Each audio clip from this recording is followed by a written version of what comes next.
देखो रिकॉर्डिंग का मैसेज किया और स्क्रीन शेयर है।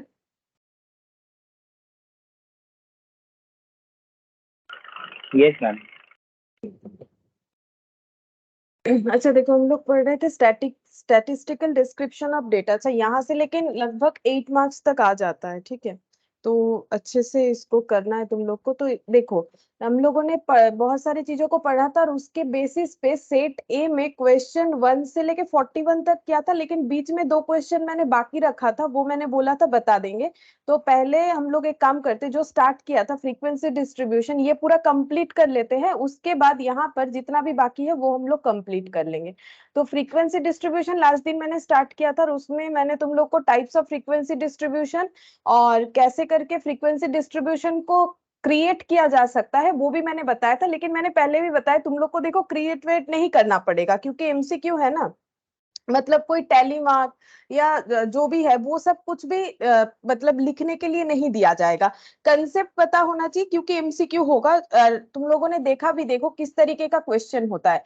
कुछ ड्रॉ वगैरह नहीं करना पड़ेगा, लेकिन कंसेप्ट क्लियर नहीं होगा तो आंसर नहीं दे पाएंगे। तो लास्ट देखो हम लोगों ने पढ़ा था कि किस तरीके से हम लोग जो है कंस्ट्रक्ट कर सकते हैं फ्रीक्वेंसी डिस्ट्रीब्यूशन का। और फ्रीक्वेंसी डिस्ट्रीब्यूशन क्या था एक बार याद दिला देते। फ्रीक्वेंसी जो है वो वर्ड कहाँ से आया है? फ्रीक्वेंट से, बार बार जो चीज ऑकर्ड होता है उसके लिए डिस्ट्रीब्यूशन। जैसे कि देखो यहाँ पर मैंने एक एग्जांपल लिया था, ये देखो मार्क्स का है ना, कि मार्क्स जो है किसको कैसे मिला है। जैसे 12 जो है वो 2 जन को मिला है, इस तरीके से, ठीक है। तो ये हम लोग जब इसे ये देखो हम दिखा देते हैं। देखो मैंने क्या लिखा था, ये टेबल फॉर्मेट में जब हम लोग किसी भी ऑब्जर्वेशंस को दिखाते हैं, ठीक है, विथ फ्रीक्वेंसी कॉलम, तो उसे फ्रीक्वेंसी डिस्ट्रीब्यूशन बोलते हैं। तो फ्रीक्वेंसी डिस्ट्रीब्यूशन में देखो यहाँ पर 12 मिला है, ऐसे 2 स्टूडेंट है तो मैंने यहाँ 2 लिख दिया। अच्छा, मैंने ना एक चीज किया, यहाँ पर मैंने पहले 12 लिखा फिर 10 लिखा। एक्चुअली ये ना असेंडिंग ऑर्डर में हमेशा होना चाहिए। ये वाला तुम लोग थोड़ा सा चाहो तो इसे ठीक कर लो। ये ऐसे तो मैंने लिख दिया है, एक्चुअली इसका पहले 8 लिखना चाहिए मुझे, ठीक है। 8 के बाद 10, ये हमेशा इसी तरीके से ही लिखना चाहिए, ठीक है। मतलब असेंडिंग ऑर्डर में होना चाहिए। 12 10 18 8, ये तो मैंने रैंडमली समझाने के लिए लिख दिया, बट इसका एक्चुअल प्रेजेंटेशन ऐसे होना चाहिए, पहले 8, ठीक है, उसके बाद 10, इस तरीके से जो है डिस्ट्रीब्यूशन होना चाहिए। उसके बाद यहाँ पर हो जाएगा 8 के बाद 9 आएगा, ठीक है। मैंने 9 भी लिखा हुआ है, ये देखो ऐसे क्रॉस आउट कर दो, पता चल जाएगा।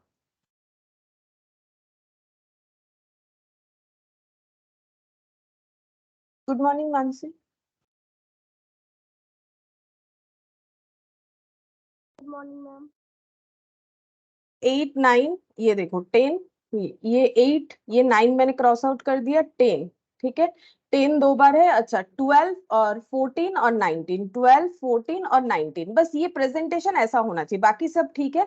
8 कितने बार ऑकर हुआ है? 1 टाइम। 9 भी 1 टाइम ऑकर हुआ है। 10 जो है वो हम लोग का 2 टाइम्स ऑकर हुआ था। 12 2 टाइम्स ऑकर हुआ था। 14 जो है ये भी 2 टाइम्स ऑकर हुआ था। 19 1 टाइम्स ऑकर हुआ था, ठीक है। ये जस्ट मैंने एक बार बता दिया कि इसका डिस्ट्रीब्यूशन जो है वो हम लोग का प्रेजेंटेशन वगैरह जैसा था वैसे ही होगा। बस एक चीज फॉलो करो कि इसका ऑर्डर जो है ये हमेशा डिसेंडिंग, मतलब सॉरी असेंडिंग, मतलब 8 सबसे स्मॉल वैल्यू था, उसके बाद 19, इस तरीके से होना चाहिए। ये वाला प्रेजेंटेशन लेकिन गलत हो जाएगा, ये वाला, ठीक है। बाकी समझाने के लिए ठीक है, फ्रीक्वेंसी डिस्ट्रीब्यूशन टेबल बन के ही होगा, लेकिन ये मैंने एक बार तुम लोग को क्लियर करवा दिया। 12 से हम लोग नहीं लिख सकते हैं, असेंडिंग ऑर्डर में लिखना पड़ेगा, ठीक है। ये पॉइंट याद रखो, असेंडिंग ऑर्डर में लिखना पड़ेगा। एक्चुअली इसके बगल में ये बना लो तो फिर तुम लोग को ऑटोमेटिक याद रह जाएगा, ये एक्स और ये एफ। अच्छा, उसके बाद हम लोगों ने देखा कि 2 तरीके का फ्रीक्वेंसी डिस्ट्रीब्यूशन होता है, अनग्रुप्ड और सिंपल फ्रीक्वेंसी। ग्रुप्ड और ये क्या है? ग्रुप फ्रीक्वेंसी डिस्ट्रीब्यूशन, ठीक है। अच्छा, इसके बाद हम लोग पढ़ेंगे 2 तरीके का क्लासिफिकेशन, ठीक है। यहाँ पर लिखते हैं पहले, mutually exclusive, mutually exclusive classification और ओवरलैपिंग क्लासिफिकेशन, ठीक है। अब ये किस चीज का पार्ट है हम बताते हैं। ये जो फ्रीक्वेंसी डिस्ट्रीब्यूशन मैंने लिखवाया था ना, ये देखो, एक मैंने लिखवाया तुम लोग को सिंपल फ्रीक्वेंसी डिस्ट्रीब्यूशन और दूसरा मैंने लिखवाया ग्रुप फ्रीक्वेंसी डिस्ट्रीब्यूशन। अब ग्रुप का दो पार्ट होता है, एक होता है म्यूचुअली एक्सक्लूसिव, इसी को हम लोग पढ़ रहे हैं, म्यूचुअली एक्सक्लूसिव, यहाँ पर जगह है तो लिख लो तुम लोग, और ओवरलैपिंग। मतलब ये जो ग्रुप फ्रीक्वेंसी डिस्ट्रीब्यूशन है वो म्यूचुअली एक्सक्लूसिव टाइप का भी हो सकता है और म्यूचुअली इंक्लूसिव टाइप का भी हो सकता है। स्पेलिंग गलत होगी, म्यूचुअली इंक्लूसिव टाइप का भी हो सकता है, या फिर जिसे हम लोग बोलते हैं नॉन ओवरलैपिंग। ठीक है, अभी ये दोनों पे हम लोग डिस्कशन करेंगे। तो म्यूचुअली एक्सक्लूसिव, पहले देखो ग्रुप फ्रीक्वेंसी डिस्ट्रीब्यूशन क्या था, ये देखो, ये था हम लोग का ग्रुप फ्रीक्वेंसी डिस्ट्रीब्यूशन। इस तरीके से जब हम लोग करते हैं तो ग्रुप फ्रीक्वेंसी डिस्ट्रीब्यूशन था। अब म्यूचुअली एक्सक्लूसिव पहले मैंने लिखा है, और ओवरलैपिंग क्लासिफिकेशन ये कैसा होता है, देखो इसके बारे में थोड़ा सा लिख लेते हैं। This is usually applicable for continuous variable. दूसरा point, an observation as upper class limit, upper class limit, जिसको हम लोग UCL ऐसे बोल के डिनोट करेंगे। ठीक है, UCL upper class limit is excluded, अभी लिख लो, हम समझा देते हैं एग्जांपल के साथ। Excluded from the class interval, from the class interval and taken in the class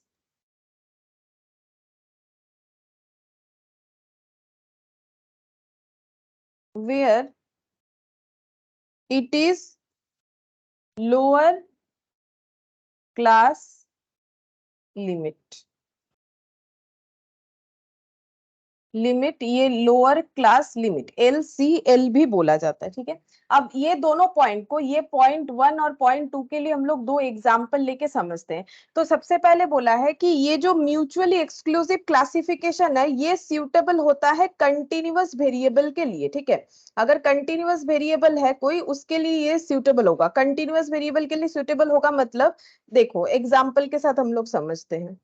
यहाँ पर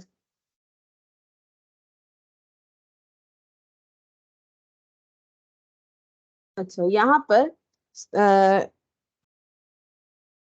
क्लास लेते हैं 10 to 20, 20 to 30, 30 to 40। ठीक है, ये मैंने लिख दिया। अब देखो ये क्या है, ये है ओवरलैपिंग। ओवरलैपिंग क्यों, ये देखो ओवरलैप हुआ है 20 फिर 20, मतलब ये ओवरलैप कर रहा है ना, 30 फिर 30, कोई गैप नहीं है। गैप नहीं होने से उसे क्या बोलते हैं, ओवरलैप कर रहा है, कोई गैप नहीं है। इसका फीचर्स क्या है, इसमें फीचर्स है नो गैप। ये जो मैंने क्लास इंटरवल लिखा है इसमें कोई गैप नहीं है। ठीक है, अच्छा, अब ये मैंने क्या लिखा था, देखो यहाँ पर लिखा है सुटेबल फॉर कंटिन्यूअस वेरिएबल। कैसे पता चलेगा, जैसे देखो, अगर x का वैल्यू, सपोज x का वैल्यू है 17, तो मुझे बोलो कि ये कौन से क्लास इंटरवल में जाना चाहिए। अगर x का वैल्यू हम 17 है, ऑब्जर्वेशन का वैल्यू अगर 17 है, क्लास को तो हम लोग ऑब्जर्वेशन बोलते हैं ना, अगर ऑब्जर्वेशन हमारा 17 है तो वो कौन से क्लास इंटरवल में लाई करेगा, बताओ, ये कौन से क्लास इंटरवल का पार्ट है। अगर x 17 है तो वो, हाँ बोलो, 10 to 20। ठीक है, अच्छा, अगर x का वैल्यू 21 है तो वो कौन से क्लास इंटरवल का पार्ट होगा, 20 and 30। 20 से लेके 30 का, सही। अब देखो, अगर है 19.5, ठीक है, तो ये कौन से क्लास इंटरवल का पार्ट होगा,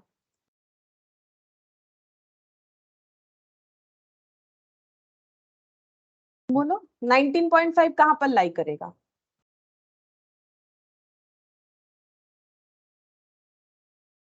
19.5 कहां पर लाई करेगा, बोलो। मैम 10-20। 10 20 सही हुआ है, ठीक है। मतलब अगर कोई कंटिन्यूअस वेरिएबल है, जैसे मैंने 10 to 20 के बीच में 19.5 सोचा, इसका मतलब ये कंटिन्यूअस वेरिएबल है। मतलब 10 के बाद 11 12, नॉर्मली 10 to 20 मतलब हम लोग कैसे सोचते हैं, 10 11 12 13 14 15 16 17 18 19 20 ऐसे सोचते हैं। लेकिन अगर 19.5 भी इसके अंदर आ रहा है तो ये हम लोग का क्या हो जा रहा है, कंटिन्यूअस वेरिएबल, क्योंकि 19.5 कहां से आ रहा है, 90 और 20 के बीच में आ रहा है। हम लोग इस क्लास इंटरवल में इसको ले रहे हैं, ठीक है। तो इसका मतलब ये क्लास इंटरवल, मतलब जो ओवरलैपिंग है, ये कंटिन्यूअस के लिए जो है सूटेबल है, क्योंकि इसमें कोई गैप नहीं है, ठीक है। अच्छा, अब इसमें एक प्रॉब्लम है। इसमें देखो, अगर पूछा जाए कि 20 कहां लाई कर रहा है, x का वैल्यू अगर 20 है, ये बताओ ये कहां पर लाई करेगा। कंफ्यूजन है कि नहीं, बोलो 20 कहां पर जाना चाहिए, कहां पर जाना चाहिए, क्या लगता है 20 कहां पर जाना चाहिए। 20 से 30 तक। 20 से 30 में 20 जाना चाहिए, सही हुआ है, आंसर सही हुआ है, ठीक है। तो ये देखो, यहाँ पर 2 पॉइंट जो मैंने लिखवा है उसको समझते हैं। अगर हम लोगों का जो क्लास इंटरवल है वो ग्रुप फ्रीक्वेंसी डिस्ट्रीब्यूशन बना है और वो ओवरलैपिंग क्लासिफिकेशन है। ओवरलैपिंग का मतलब जब कोई गैप नहीं होगा, ठीक है, ये ओवरलैपिंग। पहला पॉइंट इसमें याद रखो, क्योंकि एमसीक्यू आएगा तो तुम लोग को कंसेप्ट क्लियर होना चाहिए।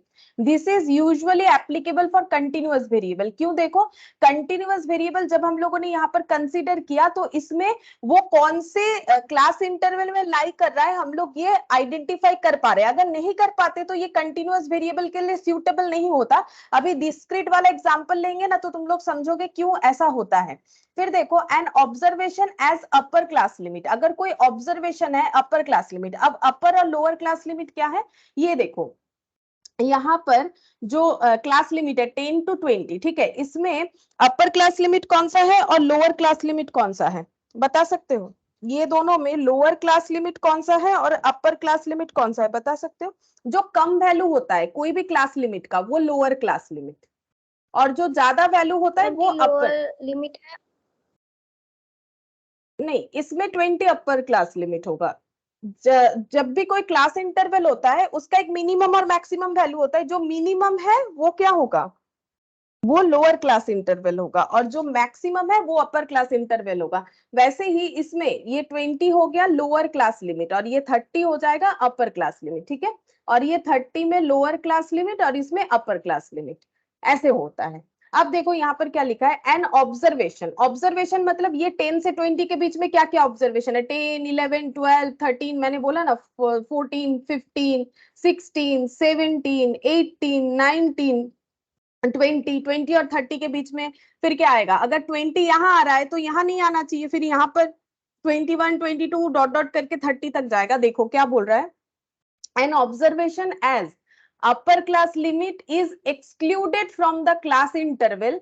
अपर क्लास लिमिट के तौर पे अगर कोई ऑब्जर्वेशंस बिलोंग कर रहा है, जैसे ये देखो यहाँ पर 20 यहाँ पर 30 यहाँ पर 40, कोई भी क्लास इंटरवल में अगर कोई भी ऑब्जर्वेशन अपर क्लास लिमिट के तौर पे एग्जिस्ट कर रहा है and taken in the class where it is lower class limit, ठीक है, तो उसे क्या करना पड़ेगा, एक्सक्लूड करना पड़ेगा अपर क्लास लिमिट से, उस क्लास इंटरवल के अपर क्लास लिमिट से, और उसे लेना पड़ेगा वो जहां पर as a lower class limit belong कर रहा है। ये रूल्स है, हम बता देते हैं फिर से और एक बार। देखो इसी के लिए हम लोगों ने आंसर क्या दिया, ये देखो तुम लोगों ने आंसर दिया लेकिन कंसेप्ट भी पता होना चाहिए। ये एक्स यहाँ पर 20 नहीं लेके 10 to 20 के में हम लोग बोल रहे हैं 20 नहीं है, हम लोग बोल रहे हैं 20 और 30 का जो इंटरवल है इसमें 20 एग्जिस्ट कर रहा है। तो इसका मतलब क्या, 20 इधर भी है 20 इधर भी है। कंफ्यूजन था, कहाँ होना चाहिए, कंफर्म हुआ यहाँ होना चाहिए। क्यों यहाँ होना चाहिए, क्योंकि म्यूचुअली जो एक्सक्लूसिव क्लासिफिकेशन है या ओवरलैपिंग क्लासिफिकेशन है उसका रूल्स हमें ये बताता है कि किसी भी क्लास इंटरवल का कोई अपर क्लास लिमिट ले लो, ठीक है, किसी भी क्लास इंटरवल का जो अपर क्लास लिमिट है वो उस क्लास इंटरवल से एक्सक्लूड कर दो। मतलब ये 10 से 20 तक नहीं है, ये 10 से लेके 19.99999 तक ही है, ठीक है। और दूसरा क्लास इंटरवल का जहां पर ये value as a lower class limit exist कर रहा है। देखो 20 इस क्लास लिमिट का, 10 to 20 का अपर क्लास लिमिट है, 20 to 30 का लोअर क्लास लिमिट है। जहां ये लोअर क्लास लिमिट के तरह एग्जिस्ट करेगा उसी क्लास में इसको हमें जगह देना पड़ेगा। तो ये देखो एन ऑब्जर्वेशन, ऐसा कोई ऑब्जर्वेशन जहां क्लैश हो रहा है, जैसे 20-20, 30-30, ठीक है, इसके लिए बोला जा रहा है। 10 के लिए नहीं, अगर 10 है वो तो क्लियरली दिख ही रहा है, 10 to 20 में ही जाएगा। 11 है, 10 to 20 में ही जाएगा।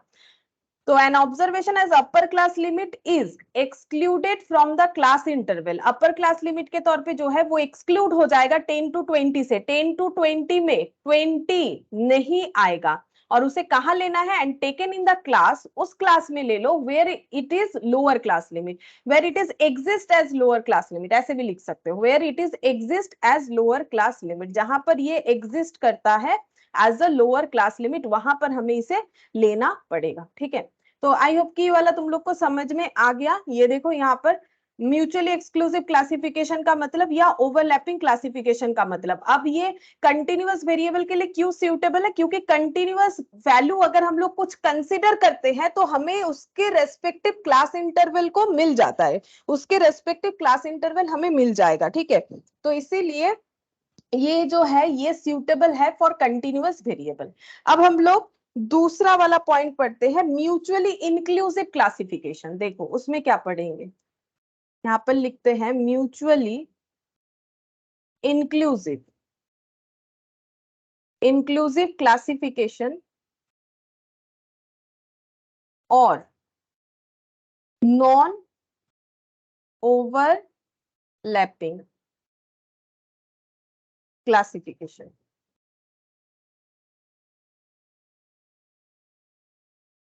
नॉन ओवरलैपिंग क्लासिफिकेशन, ठीक है, इसका फीचर्स क्या है देखो। पहला, applicable for discrete variable. Discrete variable के लिए एप्लीकेबल होता है, ये कंटिन्यूअस वेरिएबल के लिए नहीं होगा, अभी प्रूफ करके दिखा देंगे। नेक्स्ट लिखेंगे, ऑल ऑब्जर्वेशन इंक्लूडिंग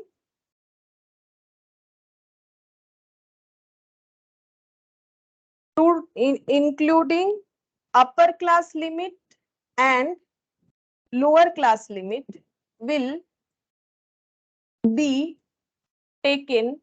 ये देखो, ये यूसीएल का मतलब, ये देखो यहाँ लिखवा दिया ना, तो पूरा इतना बड़ा नाम नहीं लिख के मैंने शॉर्टकट में यूसीएल यानी अपर क्लास लिमिट और लोअर क्लास लिमिट, ठीक है, विल बी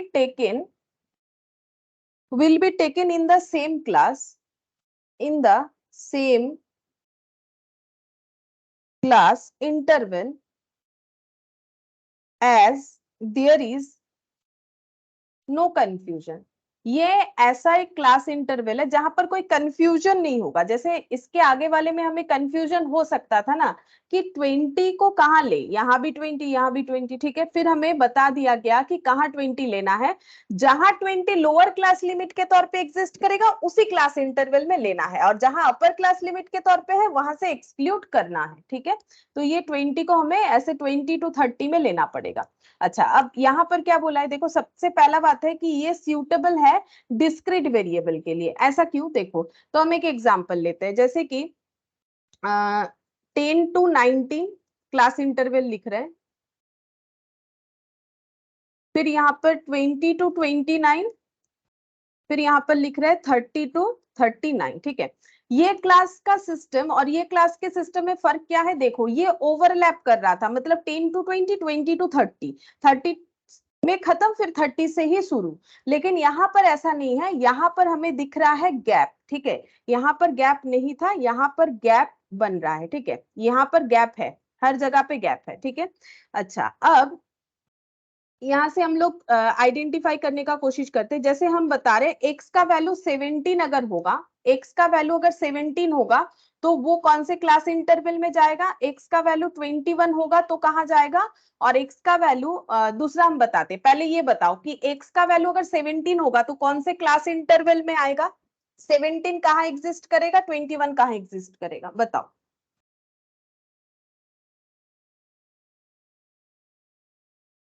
बोलो 17 कहाँ एग्जिस्ट करेगा, कौन से क्लास में एग्जिस्ट करेगा, बोलो 10 to फटाफट। 19, 10 to 19 और 21 कहाँ एग्जिस्ट करेगा, 20 to 29, 20 से लेके 29। अब हम दूसरा एक डेटा पूछ रहे हैं, दैट इज 19.5, जो कि मैंने यहां भी पूछा था, ठीक है।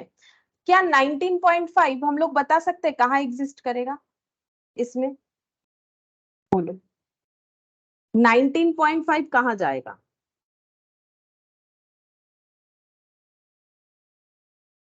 क्या हमारे पास इसका आंसर होगा कि नहीं होगा। 10 to 19 सर। 10 to 19 तक तो है ना, ये 19.5 तो मोर देन 19 है ना। नहीं समझ में आया मेरा बात, क्यों नहीं आएगा इसमें, इसमें आएगा कि नहीं, ये बात क्लियर हुआ। देखो अगर कोई डाउट है तो क्लियर कर लो। 10 to 19 का मतलब है कि 10 से लेके 19 तक आ रहा है, लेकिन ये तो 19.5 है, मतलब उसके बाद होगा, तो ये तो यहाँ पर ही कंप्लीट है, तो 19.5 को तो लेगा नहीं, और इसका शुरुआत 20 से है। क्या 19.5 का क्लास इंटरवल हम लोग ढूंढ पाएंगे, क्या इसमें से कोई भी होगा, नहीं मैम। नहीं होगा, इसका कोई भी क्लास इंटरवल नहीं है, नॉट एग्जिस्ट इन एनी, किसी में भी एग्जिस्ट नहीं करेगा ये जो दिया हुआ है। इसीलिए क्यों बोलो, ये कैसा वेरिएबल है, ये दोनों कैसा वेरिएबल है और ये कैसा वेरिएबल है, 17 और 21 कैसा वेरिएबल है, ये है डिस्क्रीट वेरिएबल, है ना। डिस्क्रीट मतलब क्या, जहां पर आइसोलेटेड वैल्यूज होता है, जैसे कि 10, 11, 12, 13, 14, 15, 16, 17, 18, 19, ठीक है। लेकिन 19.5 मतलब कंटिन्यूअस तरीके से, ऐसा नहीं होना चाहिए, ठीक है। मतलब बेसिकली डिस्क्रीट और कंटिन्यूअस में एक फर्क और भी तो होता है ना, ये आइसोलेटेड वैल्यूज होते हैं और ये जो है ये कंटिन्यूअस वैल्यूज होते हैं, ऊपर से ये पॉइंट होता है, जबकि डिस्क्रीट वेरिएबल पॉइंट में नॉर्मली नहीं होता है, और अगर होता भी है तो वो काउंटेबली होता है, अनकाउंटेबली नहीं होता है। तो 19.5 ये हम लोग का कौन सा वेरिएबल है, ये हम लोग का कंटिन्यूअस वेरिएबल है, ठीक है। ये देखो यहाँ पर 19.5 अगर पूछना है तो हम लोग बता सकते थे 10 से लेके 20 के बीच में 19.5 कहाँ आएगा, तो ये 20 क्योंकि यहाँ आ जा रहा है, देखो इसमें क्या सिचुएशन था, चीज को समझो। ये 20 यहाँ हम लोग मानेंगे तो ये कहाँ तक एग्जिस्ट करेगा, एक्चुअली ये 10 से लेके 20 जो क्लास इंटरवल है ना, ये 10 से स्टार्ट होगा, इसका स्टार्टिंग पॉइंट 10 होगा और एंडिंग पॉइंट क्या होगा पता है, 19.999999, ये एंडिंग पॉइंट होगा। और जो 20 से लेके 30 है, इसका स्टार्टिंग पॉइंट 20 होगा और एंडिंग पॉइंट 29.99999 ऐसे होगा। और जो 30 से लेके 40 है, इसका स्टार्टिंग पॉइंट 30 होगा और एंडिंग पॉइंट हो जाएगा 39.999 इस तरीके से। तो इसीलिए 20 यहाँ एग्जिस्ट करेगा। और अगर पॉइंट का भी कुछ वैल्यूज चाहिए लाइक 19.5, तो ये अगर 19.999 तक जा रहा है तो 19.5 भी इसमें एग्जिस्ट करेगा, बट इसमें नहीं हो रहा है ना, क्योंकि 19.5 कहाँ आएगा, 19 से लेके 20 के बीच में ये आना चाहिए, लेकिन उसके लिए तो कोई क्लास इंटरवल ही नहीं दिख रहा है, तो किसी भी क्लास इंटरवल में एग्जिस्ट नहीं करेगा, तो एप्लीकेबल फॉर डिस्क्रीट वेरिएबल। इसीलिए देखो कंटिन्यूअस वेरिएबल के लिए ये सूटेबल नहीं है, डिस्क्रीट वेरिएबल के लिए सूटेबल है, जहां पर आइसोलेटेड वैल्यूज होंगे, कोई भी कंटिन्यूअस वैल्यूज नहीं होगा, ठीक है। अच्छा अब इसमें मुझे और एक चीज भी बता दो, फिर 20 कहाँ एग्जिस्ट करेगा, इसमें 20 कहाँ एग्जिस्ट करेगा, जैसे इसमें 20 एग्जिस्ट किया, यहाँ हम लोगों ने सीखा ना कि 10 to 20 में 20 जहां पर अपर लोअर क्लास लिमिट होगा वहां एग्जिस्ट करेगा, लेकिन यहाँ तो क्लियरली पता चल रहा है, बोलो 20 कहाँ एग्जिस्ट करना चाहिए, 20 to 29, 20 to 29, ठीक है, 20 to 29 में एग्जिस्ट करेगा।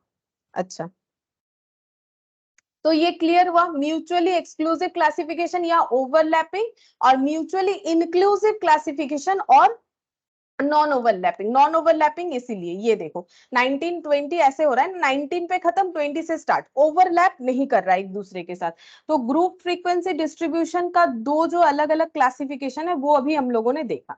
अच्छा इसके बाद हम लोग क्या पढ़ेंगे, इसके बाद जो पॉइंट है वो है क्लास लिमिट किसे बोलते हैं, क्लास लिमिट, ठीक है।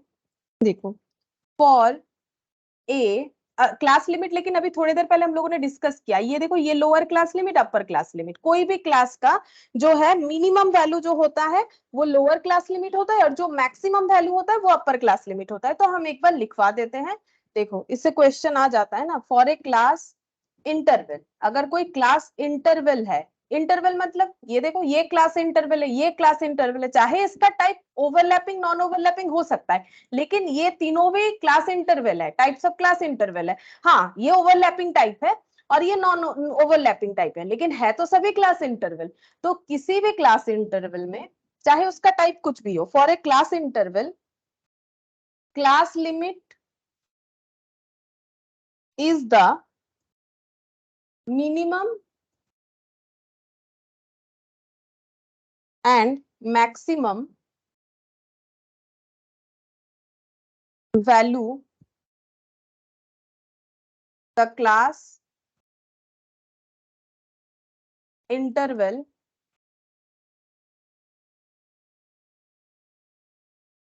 contain।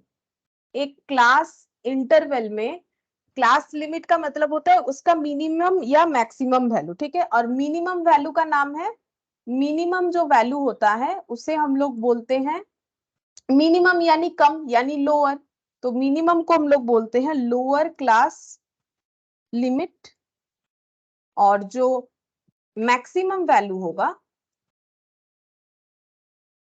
मैक्सिमम वैल्यू होगा उसको हम लोग बोलेंगे अपर क्लास लिमिट, ठीक है। ये हम लोगों ने देखो यहाँ पर भी डिस्कस कर ही लिया था, मैंने यहाँ पर बता ही दिया था। एक एग्जाम्पल भी लिखवा देते हैं, लिख लो, कभी भी देखोगे तो पूरा डेफिनेशन नहीं भी पढ़ने से याद आ जाएगा, ऐसा ही हम लोग एक एग्जाम्पल लिख लेते हैं। तो यहाँ पर लिखा मैंने क्लास 10 to 19, 19 नहीं 19 नहीं करते, 20 करते, 20 to 29, 30 to 39, ठीक है। इसमें lower class limit upper class limit बताओ, और ये बताओ कि टाइप ऑफ क्लास इंटरवल ये बताओ, टाइप ऑफ क्लास ये भी बताओ, ये किस टाइप ऑफ क्लास इंटरवल है। अभी अभी सीखा ना हम लोगों ने दो टाइप, ओवरलैपिंग नॉन ओवरलैपिंग या फिर म्यूचुअली एक्सक्लूसिव इंक्लूसिव जो भी बोलो, तो ये कौन से टाइप का है ये बता दो, और इसका लोअर और अपर क्लास लिमिट बता दो, बोलो।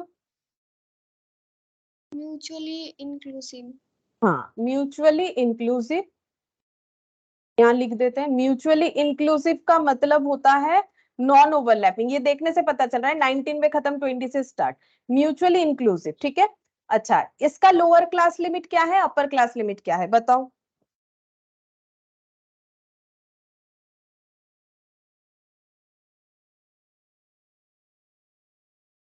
बोलो। इसका लोअर क्लास लिमिट क्या है, लोअर मतलब किसी भी क्लास इंटरवल का मिनिमम वैल्यू, और अपर मतलब मैक्सिमम वैल्यू। 10 और 19 में मिनिमम 10 मैक्सिमम 19, तो लोअर क्लास लिमिट कौन सा होगा, 10 10, और अपर क्लास लिमिट कौन सा होगा इसी का 19 19, बस इतना ही बोलना है। फिर यहाँ पर 20, यहाँ 29, और लास्ट वाला बताओ कौन बोलेगा, आसान आसान तो क्वेश्चन है, बोलो। ये 30 लिखा है मैंने, हाँ समझ में आ रहा है तो ये रहा, हाँ बोलो। 30 और इधर कितना होगा 39। अच्छा और एक एग्जाम्पल लिख लेते हैं, क्लास जो है ऐसे लेते हैं 10 to 20, 20 to 30, 30 to 40, इसका बताओ टाइप ऑफ क्लास, इसी के नीचे नीचे लिख रहे हैं, बोलो इसका टाइप ऑफ क्लास बताओ। ओवरलैपिंग। हाँ ओवरलैपिंग टाइप ऑफ क्लास, ये हो जाएगा ओवरलैपिंग, या फिर इसको और क्या बोला जा सकता है ओवरलैपिंग के अलावा, म्यूचुअली एक्सक्लूसिव, ठीक है। तो यहाँ पर लिखते हैं ओवरलैपिंग और म्यूचुअली एक्सक्लूसिव, क्योंकि ये एक्सक्लूसिव वाला शायद लैंग्वेज ज्यादा यूज करे इसलिए मैंने बोल दिया म्यूचुअली एक्सक्लूसिव, ठीक है। ये सभी में सेम चीज ही है, कोई भी क्लास इंटरवल ले लो, इसका लोअर क्लास लिमिट और अपर क्लास लिमिट बताओ, ये तीनों क्लासेस का लोअर और अपर क्लास लिमिट बताओ, बोलो अभी तो सिखाया, बोलो इसका लोअर क्लास लिमिट क्या होगा, 10 और 20 में 20 का लोअर क्लास लिमिट क्या होगा, 10। हाँ और इधर 20, 20 और यहाँ लोअर क्लास लिमिट 20, और अपर क्लास लिमिट 30 30. और यहाँ 30 और यहाँ पर 40 बस, ठीक है। अच्छा, तो ये देखो, इससे क्लियर हो जाना चाहिए क्लास लिमिट क्या होता है। अभी क्लास लिमिट में गलती हम लोगों को नहीं करना है। क्लास लिमिट का मतलब किसी भी क्लास का मिनिमम और मैक्सिमम वैल्यू। मिनिमम का एक नाम है लोअर क्लास लिमिट और मैक्सिमम का एक नाम दिया गया है अपर क्लास लिमिट। हो गया, ठीक है। अब हम लोग दूसरा पॉइंट पढ़ेंगे, क्लास बाउंड्री। ठीक है, क्लास बाउंड्री क्या होता है। तो क्लास बाउंड्री में लिखो, these are actual class limits of a class interval। समझाते हैं, देखो मैंने क्या लिखा है, these are actual class limit of a class interval. कोई भी क्लास इंटरवल का क्लास लिमिट होता है, अभी अभी हम लोगों ने पढ़ा upper class limit lower class limit. लेकिन किसी एक क्लास इंटरवल का जो एक्चुअल क्लास लिमिट है वो क्लास बाउंड्री है। तो क्या ये एक्चुअल क्लास लिमिट नहीं है, मतलब क्या ये वाला, ये जो लिखा है ये एक्चुअल क्लास लिमिट नहीं है। अभी देखते हैं कि डिफरेंस क्या है, ठीक है। यहां पर लिखेंगे पहला पॉइंट, फॉर म्यूचुअली एक्सक्लूसिव और ओवरलैपिंग। इसके केस में क्या होगा, class boundary equal to class limit, lower class limit equal to lower class boundary, upper class limit equal to upper class boundary. ठीक है, मतलब क्या बोला है, देखो यहाँ पर पहले तो बोला कि एक्चुअली जो क्लास लिमिट होता है किसी क्लास इंटरवल का उसे क्लास बाउंड्री बोलते हैं। और म्यूचुअली एक्सक्लूसिव के लिए क्या बोला गया, यानी ओवरलैपिंग, मतलब ये वाले पॉइंट के लिए बोल रहा है यही क्लास लिमिट है लोअर क्लास लिमिट और यही लोअर क्लास बाउंड्री है, यही अपर क्लास लिमिट है, यही अपर क्लास बाउंड्री है। ये कौन से वाले केस में, ये जहां पर कोई गैप नहीं है, यानी ओवरलैपिंग वाले सिचुएशन में। मतलब अगर ओवरलैपिंग नहीं हुआ तब क्या होगा, तब यहां पर लिखते हैं, देखो अगर ओवरलैपिंग नहीं हुआ उस केस में क्या होगा, फॉर म्यूचुअली इंक्लूसिव और नॉन ओवरलैपिंग, उस केस में थोड़ा सा चेंजेस होगा। क्या चेंजेस होगा, इसमें हो जाएगा, ऐसे लिखना पड़ेगा, इधर लिखते हैं, mid of the two class limit, lower class boundary equal to lower class limit minus d/2 और upper class boundary equal to upper class limit plus d/2। ठीक है, तो d का मतलब क्या हो जाएगा, d का मतलब lower class limit of a class interval minus upper class limit of just preceding class interval, preceding class interval. समझा देते हैं, देखो कैसे होगा ये, हम लोग एक एग्जाम्पल से समझेंगे। ठीक है, दोनों पॉइंट को ही, ये क्लास बाउंड्री का पूरा कंसेप्ट को हम लोग दो एग्जाम्पल से समझेंगे, म्यूचुअली एक्सक्लूसिव और म्यूचुअली इंक्लूसिव। तो यहाँ पर सबसे पहले लिखते हैं क्लास।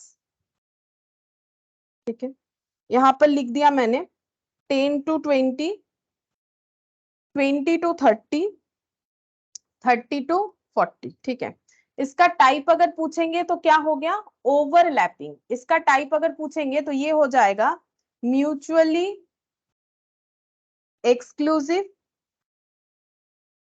और ओवरलैपिंग। अच्छा, अब इसमें लोअर क्लास लिमिट एक बार पूछ चुके हैं हम तुम लोगों से, अपर क्लास लिमिट ये लिख लेते हैं। लोअर क्लास लिमिट मतलब क्लास इंटरवल का जो मिनिमम वैल्यू है, यानी 10, यहाँ भी मिनिमम 20, यहाँ मिनिमम 30, और इसमें 20, 30 और 40, ये मैंने तुम लोगों से पहले भी पूछा। अब जो लिखेंगे लोअर क्लास बाउंड्री और अपर क्लास बाउंड्री, ये क्या होगा? तो म्यूचुअली एक्सक्लूसिव के लिए क्या बोला है? देखो, म्यूचुअली एक्सक्लूसिव के लिए डेफिनेशन हमें बोल रहा है कि जो क्लास बाउंड्री है वही क्लास लिमिट है। यानी कि जो लोअर क्लास लिमिट है वो लोअर क्लास बाउंड्री है, जो अपर क्लास लिमिट है वो अपर क्लास बाउंड्री है। तो इस बेसिस पे मुझे बता दो कि यहाँ पर लोअर क्लास बाउंड्री क्या होगा और अपर क्लास बाउंड्री क्या होगा इस क्लास इंटरवल का, या फिर आगे का दो सारा ही बताओ। यहाँ बताओ लोअर क्लास बाउंड्री क्या होगा, इस क्लास इंटरवल का लोअर क्लास बाउंड्री क्या होगा? 10, 20, 30. हाँ 10, अच्छा ये नीचे नीचे बोल रहे हो, 10, 20, 30, हाँ ठीक है 10, 20, 30, क्योंकि अभी अभी हम लोगों ने पढ़ा जो ओवरलैपिंग टाइप होता है उसका क्लास लिमिट जो है वही क्लास बाउंड्री होता है। तो lower class limit equal to lower class boundary, यानी 10, 20, 30, 10, 20, 30। इधर कितना लिखेंगे? यहाँ जो लिखा है वही कॉपी पेस्ट करेंगे, 20, 30, 40। मतलब अगर मेरा ओवरलैपिंग है तो जो क्लास लिमिट है वही क्लास बाउंड्री है। अब लोअर है तो lower, lower equal to lower, upper equal to upper, इसमें कोई प्रॉब्लम नहीं था। अब ये वाला जो मैंने डी, ये बहुत सारी चीजों को लिखवा दिया, इसको कैसे समझना है? देखो यहाँ पर लिखते हैं, एग्जाम्पल लेते हैं इस तरीके के क्लास इंटरवल का। तो मैंने यहाँ पर लिखा क्लास, और क्लास का ऐसे ले रहा है 10 to 19, नॉन ओवरलैपिंग लेना है मुझे, 20 to 29 और 30 से लेके 39, ठीक है। इसमें टाइप तो तुम लोग बता दोगे, पहले भी मैंने तुम लोगों से पूछ लिया। म्यूचुअली क्या लिखना पड़ेगा? म्यूचुअली इंक्लूसिव और नॉन ओवरलैपिंग, ठीक है, ये टाइप हो गया। अच्छा, लोअर क्लास लिमिट और अपर क्लास लिमिट ये भी तुम लोग बता चुके हो, इसका ये देखो पहले बता चुके हो, है ना। तो यहाँ पर जो क्लास इंटरवल का लोअर वैल्यू होता है वो लोअर क्लास लिमिट 10, 20, 30, और जो अपर वैल्यू होता है वो अपर क्लास लिमिट 19, 29, 39। लेकिन यहाँ पर बोल रहा है कि जो नॉन ओवरलैपिंग है उसमें लोअर क्लास बाउंड्री कुछ ऐसे निकालना पड़ेगा, अपर क्लास बाउंड्री कुछ ऐसे निकालना पड़ेगा। तो यहाँ पर हम लिखते हैं नेक्स्ट लाइन में लोअर क्लास बाउंड्री और अपर क्लास बाउंड्री, ये हम लोग कैसे निकालेंगे? इसके लिए हम लोगों को एक दिया है यहाँ पर, कैसे करके करना है। Lower class limit minus d/2, अपर क्लास लिमिट प्लस d/2, ठीक है। तो d पहले निकालना पड़ेगा। तो अगर हम लोग ये वाला पहला वाला निकालते हैं, लोअर क्लास बाउंड्री कैसे निकलेगा? लोअर क्लास बाउंड्री मतलब lower class limit minus d/2 होगा, और अपर क्लास बाउंड्री का मतलब अपर क्लास लिमिट प्लस d/2 होगा। कैसे याद रखोगे? देखो सीधा सा सिचुएशन है, अगर लोअर है तो उसे और भी कम कर दो, अपर है तो उसे और भी ज्यादा कर दो, ज्यादा करेंगे तो प्लस करेंगे, कम करना है तो माइनस करेंगे, ठीक है। लोअर क्लास बाउंड्री मतलब फॉर्मूला कैसे, वैसे तुम लोग को पता है 0.5 तुम लोग ऐड या लेस कर देते हो, लेकिन इसका कंसेप्ट भी समझ लो, क्योंकि एमसीक्यू में तो कंसेप्ट बिना नहीं कर पाते ना हम लोग। लोअर क्लास बाउंड्री में लोअर क्लास बाउंड्री को और भी कम करना है, क्योंकि जो वैल्यू है उससे अगर माइनस कर देंगे तो कम हो जाएगा, जो वैल्यू उसमें ऐड करेंगे तो ज्यादा हो जाएगा। अब ऐड या लेस क्या करना है? d/2। अब d क्या है? नॉर्मली तुम लोग को पता है कि ये d/2 का आंसर तुम लोग का कितना आता है? हमेशा 0.5। तुम लोगों ने जिन लोगों ने भी पहले कभी स्टैटिस्टिक्स किया होगा, तुम लोग नॉर्मली क्या करते हो? 0.5 लेस 0.5 ऐड करते हो। अब ये 0.5 कैसे आता है वो भी समझो। d कैसे निकाला जाएगा? Lower class limit of a class interval, कोई भी क्लास इंटरवल ले लो, इसमें से कोई भी निकाल, तीनों में से कोई भी एक क्लास इंटरवल ले लो, कोई भी।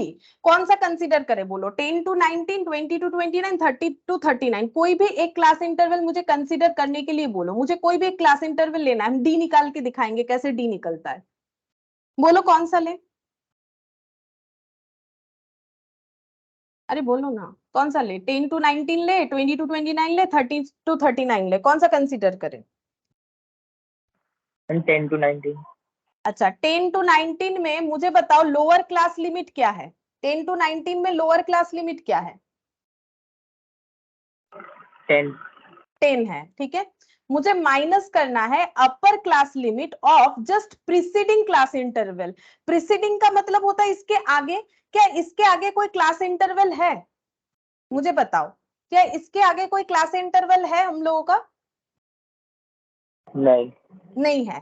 तो इसका मतलब इससे हम लोग नहीं निकाल पाएंगे, एकदम बिगिनिंग वाला जो होगा उससे नहीं निकाल पाएंगे। अच्छा हुआ तुम लोगों ने ये मुझे लेने के लिए बोला, अगर नहीं बोलते तो हम ये बताते तुम लोगों को। इससे नहीं होगा, मतलब इसके बाद का कोई भी ले सकते हैं। इसके बाद का कौन सा ले, क्यों नहीं ले सकते बताया मैंने, और कोई रीजन नहीं है। इसके जस्ट अपर क्लास लिमिट को माइनस करना है प्रीसीडिंग क्लास इंटरवल से, तो प्रीसीडिंग कुछ है नहीं। चलो अब दूसरा बता दो मुझे, कौन सा ले? 10 to 19 से नहीं कर पाएंगे क्योंकि इसके आगे कोई क्लास इंटरवल नहीं है। अब ये दोनों में से कोई भी एक चूज कर सकते हैं, बोलो कौन सा? मैम तो फिर पहले वाले का लोअर क्लास बाउंड्री और अपर क्लास बाउंड्री कुछ नहीं होगा? नहीं होगा ना, होगा। Lower class boundary upper class boundary होगा, तो हम तो डी निकाल रहे हैं। डी आ जाएगा तो लोअर क्लास लिमिट से निकलेगा। डी निकाल रहे हैं हम लोग, डी निकालने के लिए हमें ये कंसीडर करना पड़ेगा। क्यों नहीं होगा? पहले वाले का लोअर क्लास बाउंड्री कैसे निकालेंगे? पहले वाले का लोअर क्लास लिमिट क्या है बताओ? पहले वाले का लोअर क्लास लिमिट 10 है, माइनस डी अभी निकाल लेंगे, डिवाइडेड बाई 2 करेंगे तो आ जाएगा। तो डी निकालने के लिए ये वाला जो है फेलियर है। क्यों फेलियर है? क्योंकि इसका प्रीसीडिंग क्लास इंटरवल नहीं है, क्योंकि माइनस प्रीसीडिंग वाला करना पड़ता है, ठीक है। अभी तुम लोग मुझे दूसरा कोई एक बोलो कि जिसे हम ले कैलकुलेशन करने के लिए 10 29 या 30 39, कोई भी बोलो। दोनों में से सेम आंसर आएगा। तुम लोग एक बता दो, दूसरा हम निकाल के दिखा देंगे। इसमें से कोई भी एक बोलो, कौन सा कंसीडर करें? 2029। अच्छा 20 29, इसमें बोलो क्या लेना है? Lower class limit of a class interval. इस क्लास इंटरवल का लोअर क्लास लिमिट क्या है? 20, ठीक है। अच्छा, माइनस करना है अपर class limit of just preceding class interval. इसका प्रीसीडिंग क्लास इंटरवल ये है। ये 10 to 19 का अपर क्लास लिमिट कौन सा है? 19। ये दोनों का डिफरेंस कितना आया? 1। और फॉर्मूला बोल रहा है d/2, तो 1/2 कितना होता है? 0.5। 0.5। ये तुम लोग करते हो, कभी ना कभी स्टैटिस्टिक्स किए होगे, करते हो। अब डी निकल गया तो हम किसी भी क्लास बाउंड्री को बना सकते, चाहे लोअर हो चाहे अपर हो। लोअर क्लास बाउंड्री कैसे बनाओगे? अब चलते हैं ये वाले पॉइंट पे। 10, ये पहले वाला 10 to 19 जो है, इसका हम बनाएंगे लोअर क्लास बाउंड्री। कैसे बनेगा? लोअर क्लास लिमिट लेना है उसी क्लास का, माइनस d/2 करना है। तो 10 to 19 का लोअर क्लास लिमिट कितना है? 10 माइनस d/2 यानी 0.5। तो कितना आ जाएगा बोलो?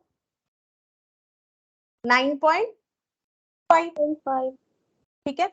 और अपर क्लास बाउंड्री कैसे निकालेंगे? अपर क्लास बाउंड्री मतलब और भी डेटा बढ़ा दो। पहले देखो अपर क्लास लिमिट है कितना? 19 है।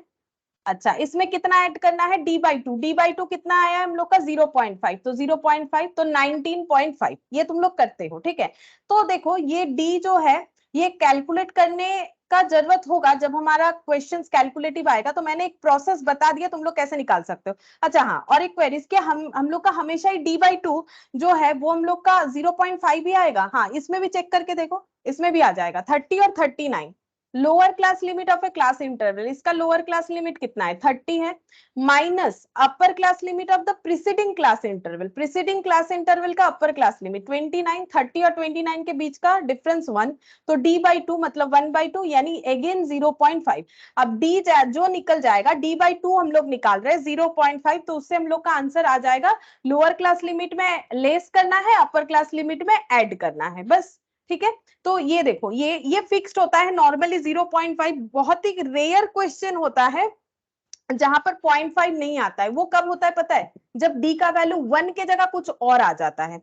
अगर ऐसा होता है तो d का वैल्यू चेंज होता है। लेकिन बाकी तुम लोग मैक्सिमम कोई भी क्वेश्चन देख लो, चाहे 9-10 का क्वेश्चन देख लो, या तुम लोग कॉलेज लेवल में देखोगे या अभी पढ़ रहे हो, तो देखना मैक्सिमम 0.5 होता है।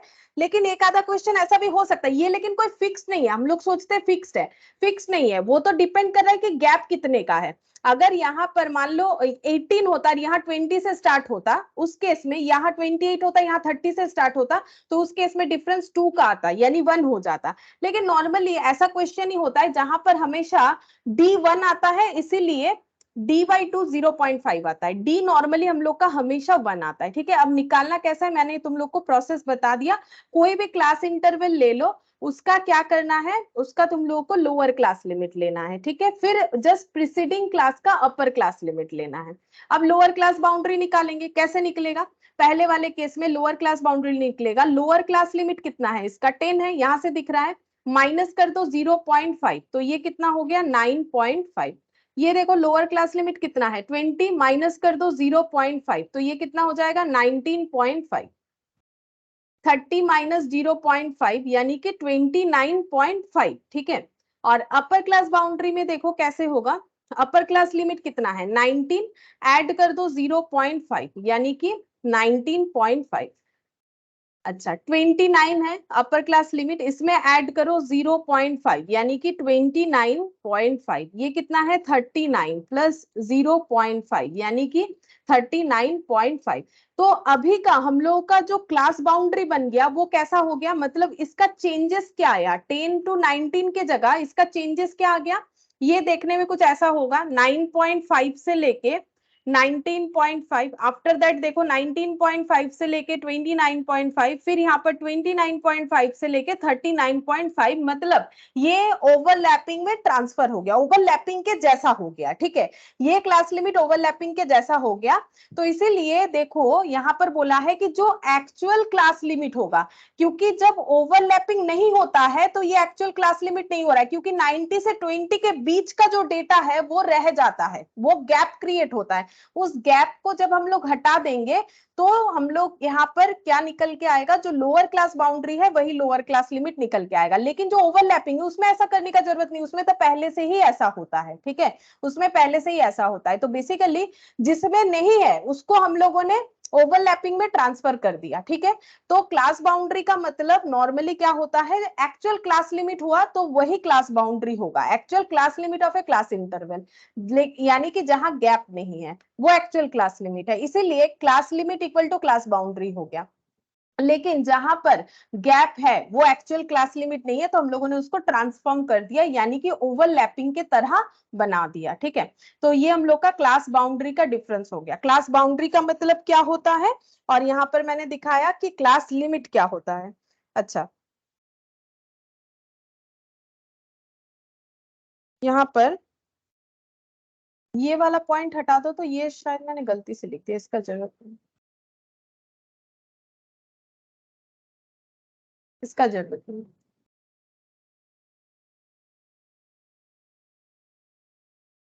देखो समझ में आ गया, अगर नहीं आया तो हम फिर से बता देंगे, ठीक है। देख लो समझ में आया कि नहीं।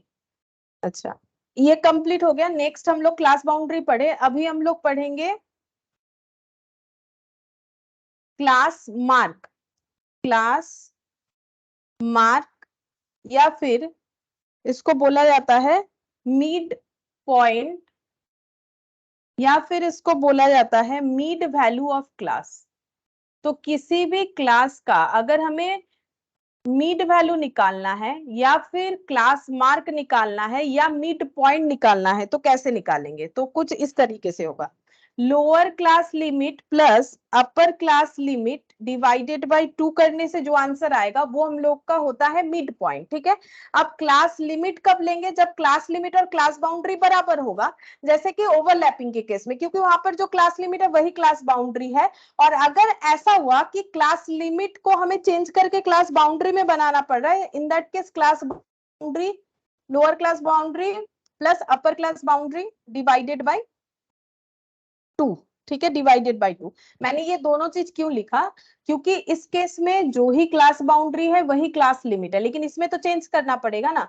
तो ये वाले केस में क्लास बाउंड्री से करोगे तो जो आंसर आएगा, क्लास लिमिट से करोगे तो भी वही आंसर आएगा। लेकिन इसमें जो है मुझे पता नहीं मिड पॉइंट निकालने से सेम आंसर आ रहा है कि नहीं, देख लेते हैं। ये रहा 10.19 शायद सेम आ जाएगा, डिवाइडेड बाई 2 14.5, और इसमें देखते हैं 9.5, ये दोनों में 9.5 और 19.5, 9.5 और 19.5 डिवाइडेड बाई 2।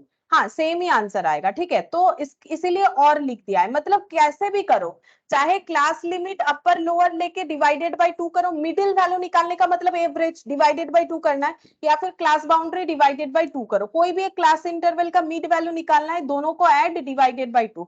आप चाहो तो क्लास लिमिट का कर लो, चाहो तो क्लास बाउंड्री का कर लो, ठीक है, सारे केसेस में सेम आंसर आएगा। और यहाँ तो जो क्लास लिमिट है वही क्लास बाउंड्री है, ठीक है, और यहाँ अलग अलग है, लेकिन मिड वैल्यू का आंसर हम लोग का सेम ही आने वाला है। अच्छा, ये हो गया क्लास मार्क। इसे क्लास मार्क भी बोलते हैं, मिड पॉइंट भी बोलते हैं, तो अलग अलग नाम जो है याद रखो।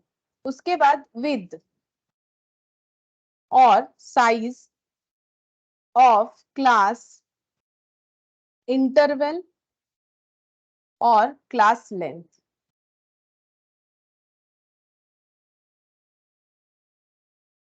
विद यानी कितना जो है स्प्रेड कर रहा है, हम लोग का जो क्लास इंटरवल है वो कितना स्प्रेड कर रहा है, या उसका साइज कितना है, या उसका लेंथ कितना है। देखो साइज लेंथ एक ही बात है ना, विद, ठीक है। ये हम लोग कैसे निकालेंगे, अपर class boundary minus lower class boundary करने से जो आंसर आएगा वही आंसर हम लोग का विद का होता है। मतलब ये तो मैंने ऊपर लिख रखा ही है, तो फिर ये ऐसे ही कर देते, ठीक है।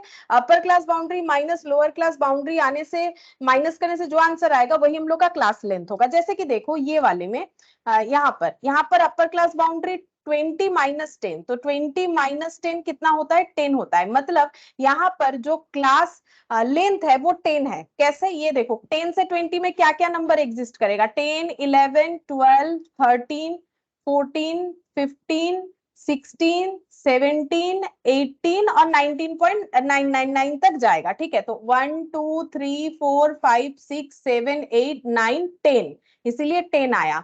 लेंथ मतलब कितना स्प्रेड करके रखा है, तो 10 से लेके 19.99 तक, 10 से लेके 19.99 तक, ये हो गया हम लोगों का क्लास लेंथ, ठीक है।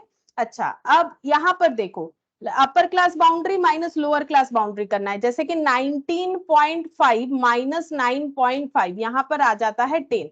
तो 10 to 19 के बीच में क्या क्या डिजिट जो है रहेगा, 10 to 19 के बीच में यही सब रहेगा, 10 11 12 13 14 15 16 17 18 और ये 19.5 तक है, तो 19.5 लिख सकते हो लास्ट वाला। तो यहाँ भी 10 हो रहा है, ठीक है। तो क्लास लेंथ का मतलब है हम लोग को हमेशा क्या माइनस करना है, हम लोग को हमेशा माइनस करना है बाउंड्री। अच्छा हाँ, एक चीज बता देते हैं, देखो यहाँ पर कितना आंसर आया था, 10, यहाँ भी 10 आंसर आएगा, यहाँ भी 10 आंसर आएगा। अब हम लोगों ने 19.5 से 9.5 किया, मतलब क्लास बाउंड्री का जो है डिफरेंसेस निकाला, हम लोग को फॉर्मूला भी वही बोल रहा है। अगर गलती से ये निकाल लेते हो, जैसे कि 19 माइनस 10 कर लेते हो, तो 9 आ जाएगा क्लास लेंथ, जबकि क्लास लेंथ हम लोगों का 9 नहीं है, क्लास लेंथ हम लोग का 10 है। तो क्लास लेंथ निकालने का मतलब है बाउंड्रीज का गैप चेक करना। अगर मेरा क्लास जो है वो ओवरलैपिंग है, तो क्लास लिमिट और क्लास बाउंड्री में कोई फर्क नहीं है, तो फिर आंसर हम मेरा इससे भी जो आएगा इससे भी वही आएगा। लेकिन जब मेरा हो जाता है नॉन ओवरलैपिंग, उस केस में क्लास लिमिट और क्लास बाउंड्री इक्वल नहीं है, और क्लास लेंथ हमेशा बाउंड्री को बाउंड्री के गैप से ही देखा जाता है। बाउंड्री मतलब लेंथ कितना है, किसी के घर के आसपास का बाउंड्री मतलब उसका घर कितना स्प्रेड है, कितने दूर तक है उसका जगह, ठीक है, इस तरीके से याद रख सकते हो। तो बाउंड्री जब भी निकालोगे, तो सॉरी, जो क्लास लेंथ निकालोगे तो कभी भी क्लास लिमिट से मत निकाल लेना, ठीक है। जब भी क्लास लेंथ निकालोगे ऑलवेज माइनस करना है क्लास बाउंड्रीज को। देख लो इससे गलती क्या हो सकता है, इसमें अगर बाई चांस ये और ये माइनस करते हो तो कोई फर्क नहीं पड़ेगा, लेकिन इसमें इस तरीके के क्लास में अगर ये दोनों को माइनस करोगे तो गलत हो जाएगा, ठीक है। और कैसे याद रखोगे, कंसेप्ट तो मैंने तुम लोग को सिखाया, 10 to 19 के बीच में कितने सारे डेटा है वही उसका क्लास लेंथ है, तो वो काउंट करके देखना 10 होगा, और जबकि 19 और 10 माइनस करने से 9 होता है, वो गैप को कवर कर लिया ना हम लोगों ने 19.5, इसको बना लिया ओवरलैपिंग, ताकि हमारा कैलकुलेशन सही रहे। तो इसीलिए यहाँ पर upper class boundary minus lower class boundary ही होना चाहिए क्लास विद का मतलब। नेक्स्ट लिखेंगे क्यूम्यूलेटिव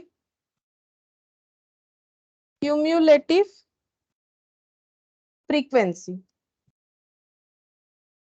अच्छा, क्यूमुलेटिव फ्रीक्वेंसी कैसे होता है, ये एक एग्जांपल से हम समझा देते हैं। सपोज एक क्लास है, ओवरलैपिंग लेते हैं, क्योंकि सारे क्वेश्चंस को हमें ओवरलैपिंग करके ही कैलकुलेट करना पड़ता है, क्योंकि देखो बाउंड्री बना के ही कैलकुलेट करना पड़ता है।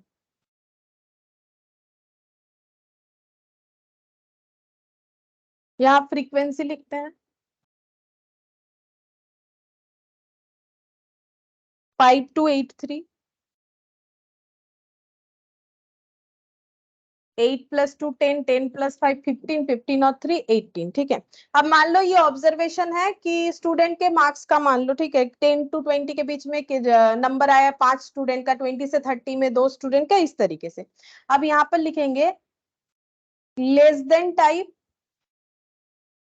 Cumulative frequency. ये देखो हम लोग सीख क्या रहे हैं, क्यूमुलेटिव फ्रीक्वेंसी। क्यूमुलेटिव फ्रीक्वेंसी दो तरीके का होता है, ठीक है, एक होता है लेस देन और एक होता है ग्रेटर देन। तो पहले मैंने लिखा लेस देन टाइप, उसके बाद लिखेंगे ग्रेटर देन या मोर देन बोलते हैं इसे, मोर देन टाइप। तो बस देख लो कैसे होता है।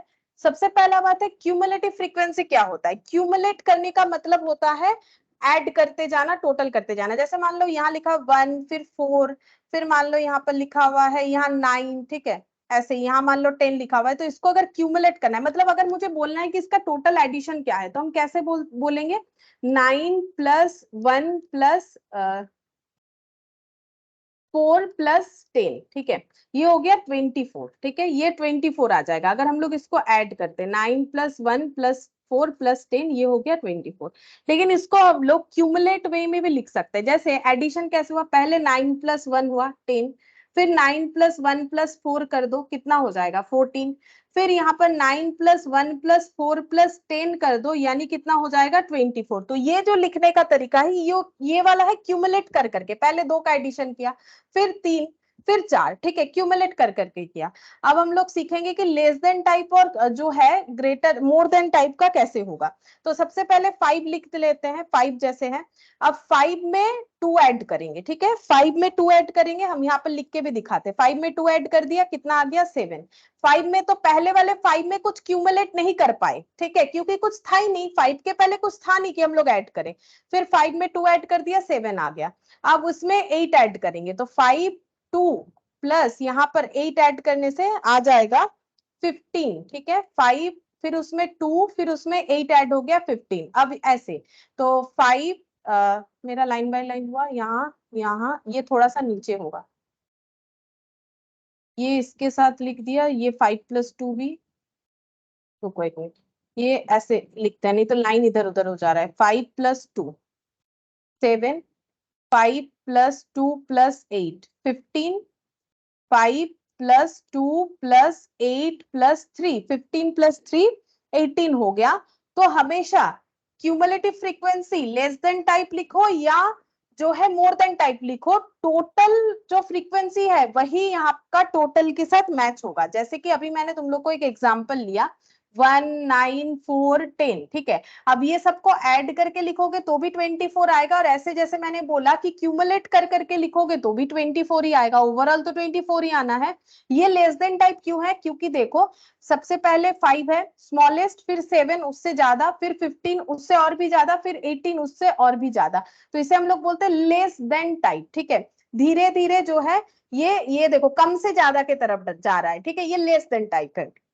अच्छा, अब इसमें या फिर ऐसे रीड करो, लेस देन टाइप का मतलब ऐसे रीड करो, देखो ये टोटल तो 18 होना चाहिए, तो ये देखो ऐसे 18 15 7 और 5 ऐसे देखोगे तो दिखेगा कि ये लेस देन टाइप हो रहा है। अच्छा, अब यहाँ पर या फिर ये बोल सकते हैं असेंडिंग ऑर्डर में है इसीलिए लेस देन टाइप, और मोर देन मतलब डिसेंडिंग ऑर्डर में होगा। तो उसके लिए हम लोग कैसे करेंगे, डिसेंडिंग ऑर्डर के लिए यहाँ पर ऐसे करके लिखो, सबसे पहले यहाँ पर 3 है, ठीक है, ये नीचे से लिखेंगे 3 3 + 8 11, 3 + 8 + 2 3 + 8 + 2, तो ये हो गया 13, ठीक है, 3 + 8 + 2 + 5, तो 13 + 5 18, ठीक है, ये हम लोग का हो गया मोर देन टाइप। इस तरीके से होगा मोर देन टाइप, इस तरीके से होगा लेस देन टाइप, इस तरीके से होगा, ऐसे करके हम लोगों को करना है। तो ये दो तरह का फ्रीक्वेंसी देखा हम लोगों ने। क्यूमुलेटिव फ्रीक्वेंसी, क्यूमुलेट करने आना चाहिए। देखो 5 में 2 मतलब टोटल, ये 18 को एक तरीके से प्रेजेंट करने का तरीका, ठीक है। 5 में 2 ऐड कर दिया, फिर 5 2 के साथ 8 ऐड कर दिया, फिर 5 2 8 के साथ 3 ऐड कर दिया, आएगा तो वो 18 ही। अगर हम लोग ऐसे लिख के दिखाते हैं तो लेस देन टाइप, और अगर ऐसे लिख के दिखाते हैं तो ये हम लोग का हो जाता है मोर देन टाइप, ठीक है। अच्छा, क्यूमुलेट फ्रीक्वेंसी हम लोग का हुआ। अब हम लोग पढ़ेंगे फ्रीक्वेंसी डेंसिटी। ये क्या होता है देखो, फ्रीक्वेंसी डेंसिटी।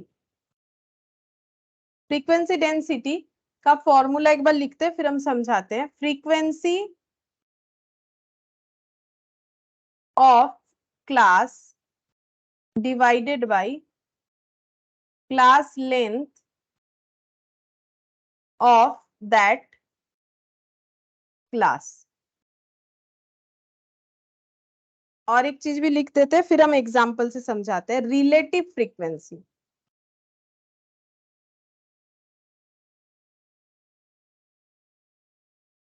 रिलेटिव फ्रीक्वेंसी को हम लोग परसेंटेज फ्रीक्वेंसी भी बोल सकते हैं, हाँ इसका और एक नाम भी होता है, वो भी लिखो।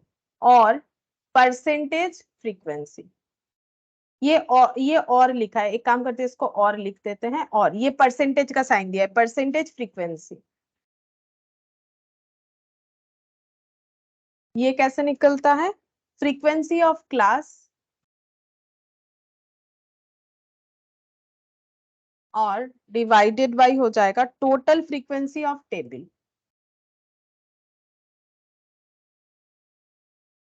टोटल फ्रीक्वेंसी लिख देते हैं।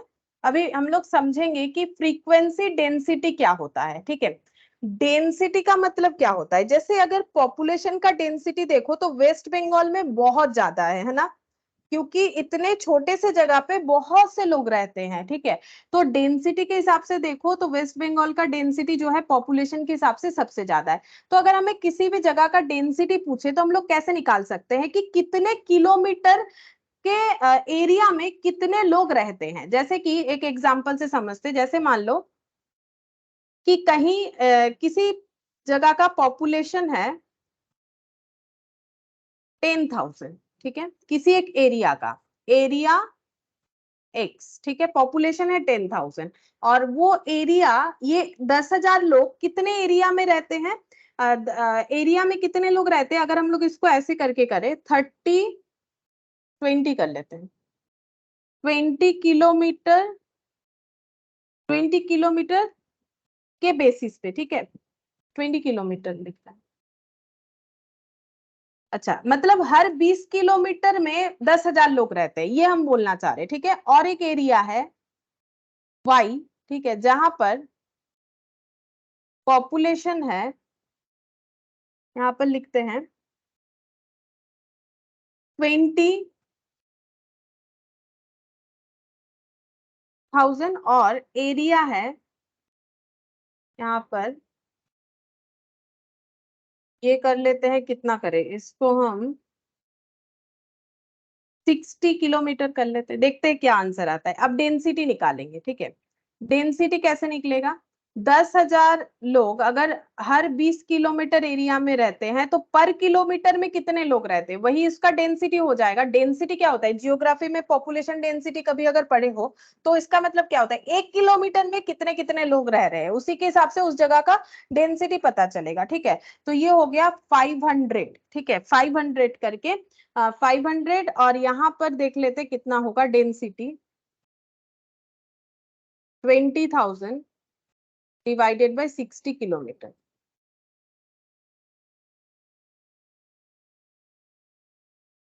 ये पॉइंट में आ गया 333, ठीक है। तो इसका मतलब देखो, यहाँ पर भले ही ज्यादा लोग दिख रहे हैं, अगर हम लोग सिर्फ क्वांटिटी के हिसाब से देखेंगे तो यहाँ 10,000 लोग रहते हैं, यहाँ पर 20,000 लोग रहते हैं, लेकिन हर 1 किलोमीटर दूरी पे कितने लोग रहते हैं, यहाँ पर 500 और यहाँ पर 333, मतलब यहाँ पे ज्यादा जो है पॉपुलेटेड है, ठीक है, मतलब ज्यादा लोग एक ही जगह पे है, ये वाला, ठीक है। लेकिन ये वाला उससे कम है, भले ही टोटल में ये दिख रहा है। तो डेंसिटी का मतलब वही हो गया कि 1 किलोमीटर के अंदर कितने लोग रह रहे हैं, ठीक है, इस हिसाब से पॉपुलेशन डेंसिटी हम लोग निकालते हैं। वैसे ही हम लोग फ्रीक्वेंसी डेंसिटी निकालेंगे, ठीक है। फ्रीक्वेंसी डेंसिटी निकालेंगे, देखो कैसे करके कैलकुलेट होगा। फ्रीक्वेंसी ऑफ क्लास, ठीक है। अब क्लास का मतलब यहाँ पर मान लो अपने समझने के लिए पॉपुलेशन, ठीक है, याद रखने के लिए बोल रहे हैं। और क्लास लेंथ का मतलब एरिया, ठीक है, क्लास लेंथ का मतलब एरिया। तो पॉपुलेशन बाय एरिया, अगर हम लोग पॉपुलेशन बाय एरिया कर रहे हैं तो हमें डेंसिटी मिल रहा है। सेम वही चीज हम लोग करेंगे कि एक क्लास में कितना पॉपुलेशन है। मतलब ये देखो एग्जाम्पल से समझते हैं। Class 10 to 20, 20 to 30, 30 to 40, 40 to 50, ये मैंने ले लिया ओवरलैपिंग क्लास, ठीक है। अब यहाँ पर लिखते हैं फ्रीक्वेंसी, समझा भी देंगे फ्रीक्वेंसी, ठीक है। फ्रीक्वेंसी सपोज है 5 to 8 और 3 यानी कि 18। क्लास लेंथ, ठीक है, यहाँ पर क्लास लेंथ निकालेंगे। क्यों निकाल रहे हैं? क्योंकि फॉर्मूला हमें बोल रहा है कि क्लास लेंथ हमें चाहिए। तो क्लास लेंथ कैसे निकाला जाता है? अभी थोड़ी देर पहले हम लोगों ने क्लास लेंथ का डेफिनेशन पढ़ा। क्लास लेंथ का मतलब है क्लास बाउंड्री का डिफरेंस। क्या यहाँ पर क्लास बाउंड्री और क्लास लिमिट बराबर है? बिल्कुल बराबर है, क्योंकि यहाँ पर क्योंकि ओवरलैपिंग क्लास इंटरवल है, तो जो अपर क्लास लिमिट है वही अपर क्लास बाउंड्री है, और जो ही लोअर क्लास लिमिट है वही लोअर क्लास बाउंड्री है, ठीक है। और क्लास लेंथ कैसे निकलता है? क्लास बाउंड्रीज का गैप, ये देखो अभी अभी मैंने सिखाया, क्लास बाउंड्रीज का गैप जो कि क्लास लेंथ बताता है। तो यहाँ पर क्लास लेंथ कितना होगा? 20 माइनस 10 यानी कि 10, 30 माइनस 10 यानी कि 10, 40 माइनस 30 यानी कि 10, 50 माइनस 40 यानी कि 10। क्लास लेंथ कैसे निकलता है? क्लास लेंथ निकलता है अपर class boundary minus lower class boundary करके, ये मत भूलो। और क्या यहाँ पर क्लास बाउंड्री 10 बिल्कुल ओवरलैपिंग है, तो जो क्लास लिमिट है वही क्लास बाउंड्री है। तो ये हम लोग का क्लास लेंथ निकल गया। अब हम लोग निकालेंगे नेक्स्ट पॉइंट में फ्रीक्वेंसी डेंसिटी।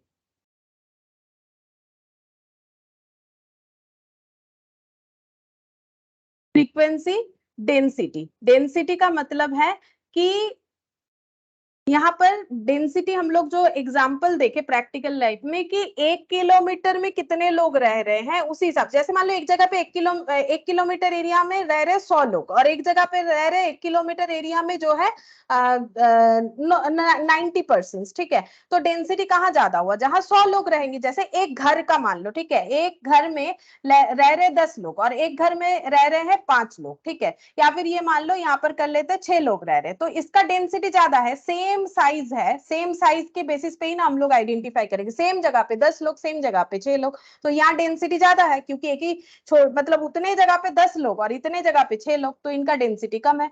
अब डेंसिटी कैसे निकलेगा? पॉपुलेशन बाय एरिया करके। अब पॉपुलेशन किसे हमें मानना है? फ्रीक्वेंसी ऑफ क्लास, ठीक है।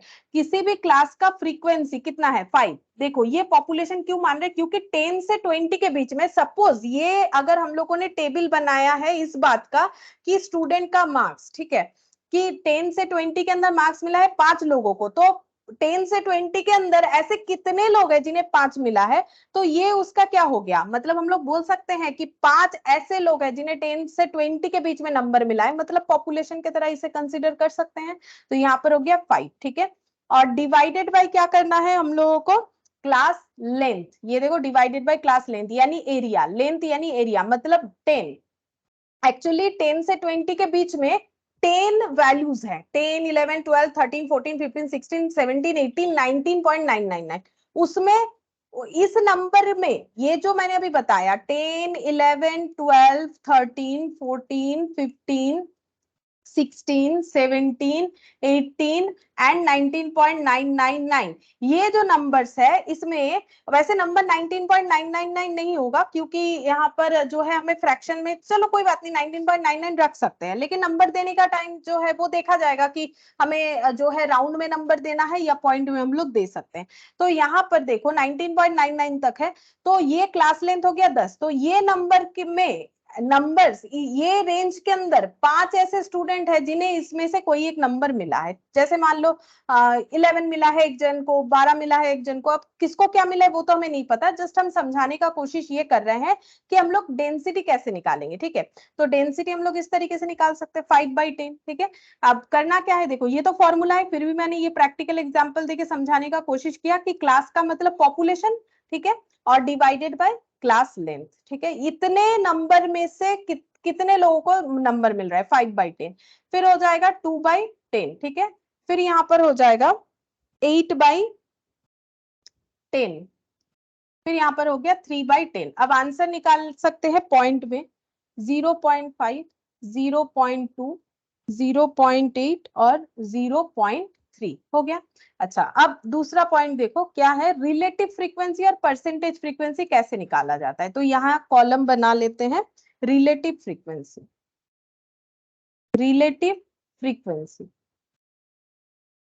ठीक है। रिलेटिव फ्रीक्वेंसी कैसे निकलेगा, यहाँ बता दिया गया है, frequency of a class divided by total frequency. Frequency of a class यानी 5 डिवाइडेड बाय टोटल फ्रीक्वेंसी यानी 18। ये देखो, रिलेटिव फ्रीक्वेंसी का मतलब होता है कि जब हम लोग ये चेक कर रहे हैं कि मतलब फ्रीक्वेंसी का रिलेटिव का मतलब होता है जब डेटा को हम लोग परसेंटेज में डिफाइन करते हैं, ठीक है, तब हम लोग उसे रिलेटिव डेटा बोल सकते हैं।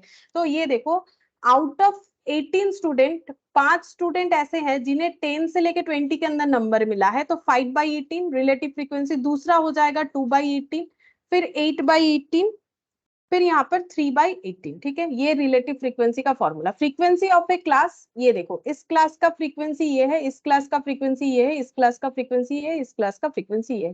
फ्रीक्वेंसी ऑफ ए क्लास लेना है, फिर डिवाइड करना है हम लोगों को टोटल फ्रीक्वेंसी से, ठीक है, डिवाइड करना पड़ेगा टोटल फ्रीक्वेंसी से, ठीक है। ये हो गया। अच्छा, अब अगर बोले कि percentage frequency, actually relative frequency is also percentage frequency, फिर भी अगर हम लोग अलग अलग दोनों नाम को यूज करते हैं जबकि है एक ही नाम, अगर परसेंटेज फ्रीक्वेंसी बोल के यहाँ पर कॉलम बना लेते हैं तो कैसे हो जाएगा, कुछ नहीं, 5/18 इंटू 100 कर दो, ठीक है। अगर हम लोग इस रेशियो या फ्रैक्शन में इंटू 100 लगा देते हैं तो वो परसेंटेज में ट्रांसफर हो जाता है, जिसे हम लोग बोलते हैं परसेंटेज फ्रीक्वेंसी, ठीक है। तो ये मैंने कैलकुलेशन में यहाँ दिखा दिया, यहाँ तो मैंने दोनों को एक ही जैसा लिखा है, लेकिन इसी में इंटू 100 कर दोगे तो परसेंटेज फ्रीक्वेंसी आ जाएगा। अब इसका कैलकुलेशन क्योंकि मेरे पास किया हुआ है तो हम देख के लिख देते हैं। ये तो जस्ट सिखाने के लिए हम बोल रहे हैं, तुम लोग चेक कर लेना ठीक है कि नहीं। अगर कुछ थोड़ा बहुत इधर उधर होगा, मैंने कर रखा है, अगर थोड़ा बहुत मेरे से इधर उधर हुआ है तो तुम लोग लिख लेना, ठीक है, सही कर लेना। तो मैंने यहाँ पर परसेंटेज फ्रीक्वेंसी भी दिखाया। अब देखो हम लोगों ने सीखा क्या, हम एक बार फिर से रिकॉल करवाते हैं। हम लोगों ने सीखा अभी अभी यहाँ तक तुम लोगों ने क्लियरली सीख लिया था फ्रीक्वेंसी डेंसिटी और रिलेटिव फ्रीक्वेंसी या फिर परसेंटेज फ्रीक्वेंसी। तो फ्रीक्वेंसी डेंसिटी का मतलब है कि हम लोग ये पता करेंगे कि फ्रीक्वेंसी कितना बार ऑकर हो रहा है, ठीक है। तो फ्रीक्वेंसी देखो कितना बार ऑकर हो रहा है एक क्लास इंटरवल में, 5, 2, 8 और 3, ठीक है। तो 5, 2, 8 और 3। अब हम लोग ये क्या निकाल रहे हैं, फ्रीक्वेंसी का डेंसिटी निकाल रहे हैं। तो कितना क्लास लेंथ था उसके ऊपर कैलकुलेट करना पड़ेगा, तो ये रहा क्लास लेंथ, उसके ऊपर हम लोगों ने कैलकुलेट किया। अब रिलेटिव फ्रीक्वेंसी क्या होता है, रिलेटिव फ्रीक्वेंसी का मतलब है कि टोटल 18 जो फ्रीक्वेंसी है उसमें इंडिविजुअली फ्रीक्वेंसी का हम लोग जो है रेशियोज देख रहे हैं। तो 5/18, 2/18, 8/18, 3/18। अब इसमें इंटू 100 लगा दोगे तो वो परसेंटेज में ट्रांसफर हो जाएगा, जिसको हम लोग परसेंटेज फ्रीक्वेंसी बोल सकते हैं। अच्छा, अब ये हम लोग का कंप्लीट हुआ डेफिनेशंस। अब बस एक ही पॉइंट बाकी हम लोग का, ग्राफिकल प्रेजेंटेशन, फ्रीक्वेंसी डिस्ट्रीब्यूशन का graphical presentation, graphical presentation of frequency distribution. तो फ्रीक्वेंसी डिस्ट्रीब्यूशन टेबल अभी तक तो हम लोगों ने मैथमेटिकल वे में देखा, अब इसको कैसे प्रेजेंट कर सकते हैं, ग्राफिकल इसका प्रेजेंटेशन होता है। पहला ग्राफिकल प्रेजेंटेशन है हिस्टोग्राम या एरिया डायग्राम, हिस्टोग्राम या फिर इसे बोला जाता है एरिया डायग्राम। अच्छा, अब ये कैसे ड्रॉ होगा वो हम सिखा देते हैं, ठीक है। ड्रॉ करना नहीं है लेकिन एक बार देख लो कि कैसे करके ड्रॉ होगा। पहले इसका कुछ फीचर्स जो है वो लिख ले, ठीक है, इसका कुछ फीचर्स लिख लेते हैं हिस्टोग्राम का। तो इसमें पहले लिखो, it is a convenient way to present frequency distribution.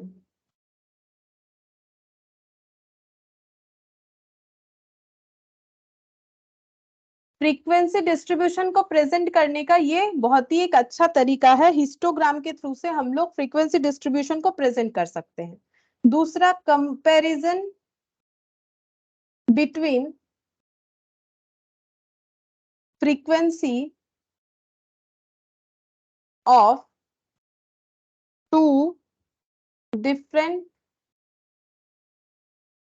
Class is possible.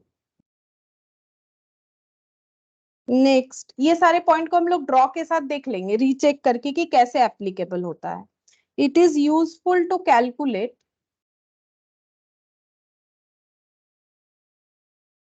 Mode also. हम बताएंगे मोड भी क्या होता है, वो भी बता देंगे, ठीक है। अभी लिखो मोड ऑल्सो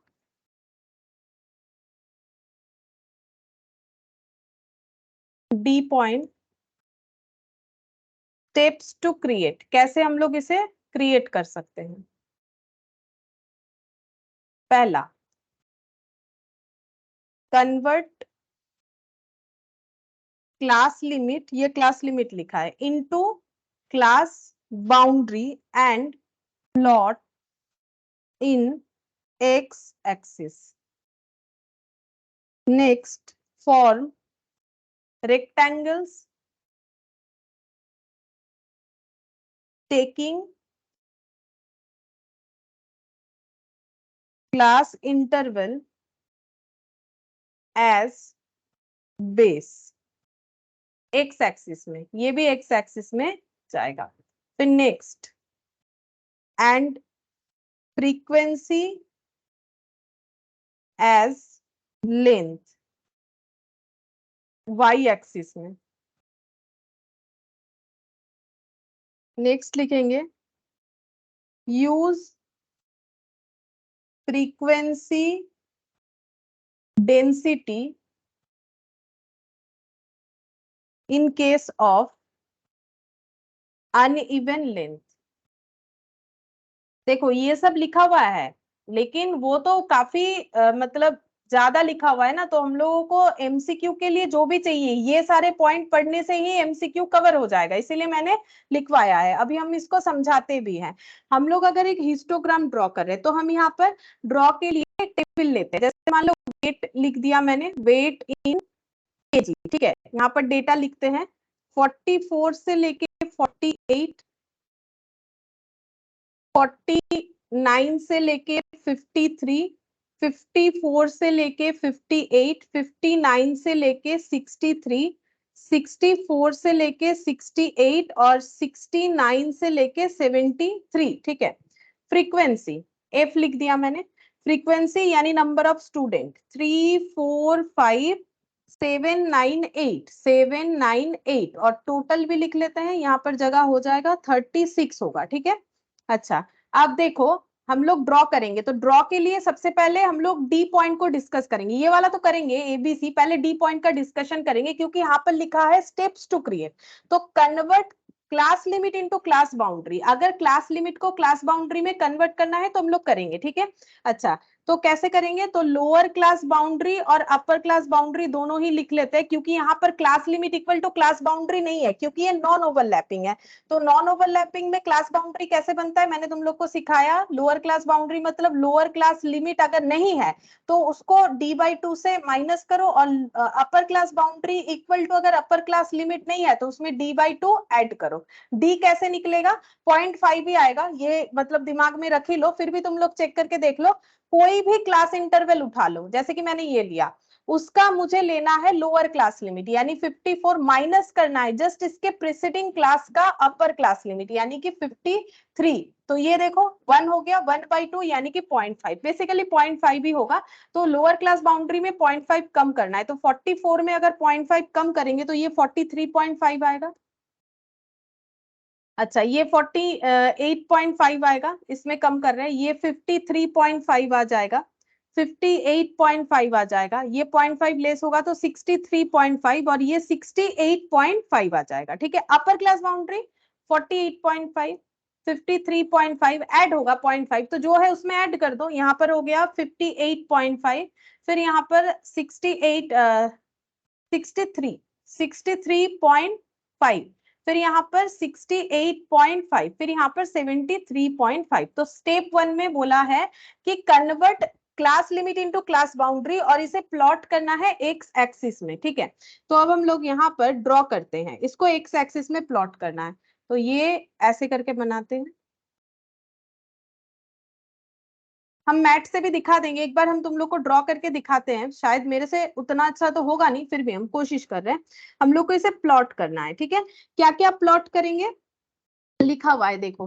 क्या प्लॉट करना है, यहाँ पर convert class limit into class boundary and plot into x axis. अब क्लास बाउंड्री क्या क्या है देखो, 43.5 है, ठीक है, 48.5, 53.5, 58.5, 63.5, 68.5, ये रिपीट भी है, ये देखो 48.5, ये देखो 53.5, ये देखो 58.5, 63.5, 68.5, बस ये अलग है। मतलब क्या क्या प्लॉट करना है, दिस वन, ये दोनों एक ही है, ऐसे करके प्लॉट करना है। मतलब 43.5 से लेके 73.5 तक करेंगे। तो पहला ले लेते हैं 43.5, अच्छा तो यहाँ ले ले 43.5, ठीक है। अच्छा उसके बाद 48.5 लेंगे, तो यहाँ पर ये इतना गैप लेके हम ले लेते हैं 48.5। उसके बाद 53.5, ठीक है, 53.5। सब में गैप कितने का है, सब में गैप है हम लोग का 48, मतलब इक्वल गैप है, चेक करके देख लो। 48.5 माइनस 43.5, मतलब सब में 5 का गैप है, डिफरेंस देख लो। मतलब यहाँ से यहाँ का गैप 5, यहाँ से यहाँ का गैप 5। 53 के बाद 58.5, 58.5, उसके बाद 63.5, यहाँ पर लिखते हैं 63.5। अच्छा इसके बाद है 68.5, तो यहाँ लिख दिया मैंने 68.5, और एकदम एंड वाला होगा 73.5, तो यहाँ पर लिख दिया मैंने 73.5। सबके बीच में 5 का गैप होना चाहिए, मैंने कोशिश किया है कि 5 का ही गैप हो, लगभग इक्वल रखने का मैंने कोशिश किया है। अच्छा अब क्या करना पड़ेगा, नेक्स्ट स्टेप देखो यहाँ बता दिया है, form rectangle taking class interval as base. Class interval को बेस लेके हमें रेक्टेंगल फॉर्म करना पड़ेगा, ठीक है। अच्छा तो वाई एक्सिस में क्या लिखे, फ्रीक्वेंसी को as a length y axis में लिखना पड़ेगा। फ्रीक्वेंसी देखो मिनिमम 3 है, मैक्सिमम 9 तक है, तो ये तो 0 होता है, यहाँ पर 0 से लेके मुझे 9 तक लिखना पड़ेगा। तो 0 1 2 3 4 5 6 7 8 9, ठीक है, मैंने 9 तक लिख दिया, अगर चाहो तो 10 तक भी लिख सकते हो। अब हम लोग को ड्रॉ करना पड़ेगा, कैसे ड्रॉ करेंगे देखो यहाँ पर दिखा रहा है, फ्रीक्वेंसी एज ए लेंथ ले लिया। अच्छा अब यहाँ एक पॉइंट और भी बोला है, use frequency density in case of uneven length. Uneven length का मतलब है अनइवन क्लास लेंथ, लेकिन क्लास लेंथ हम लोग का इवन है, यहाँ पर क्लास लेंथ हम लोग का इवन है, चेक कर लो। यहाँ अगर हम लिख देते हैं क्लास लेंथ, ये इवन है, कैसे, ये देखो ये भी 5 है, दोनों का गैप 5, दोनों का गैप 5 5 5 5, ठीक है।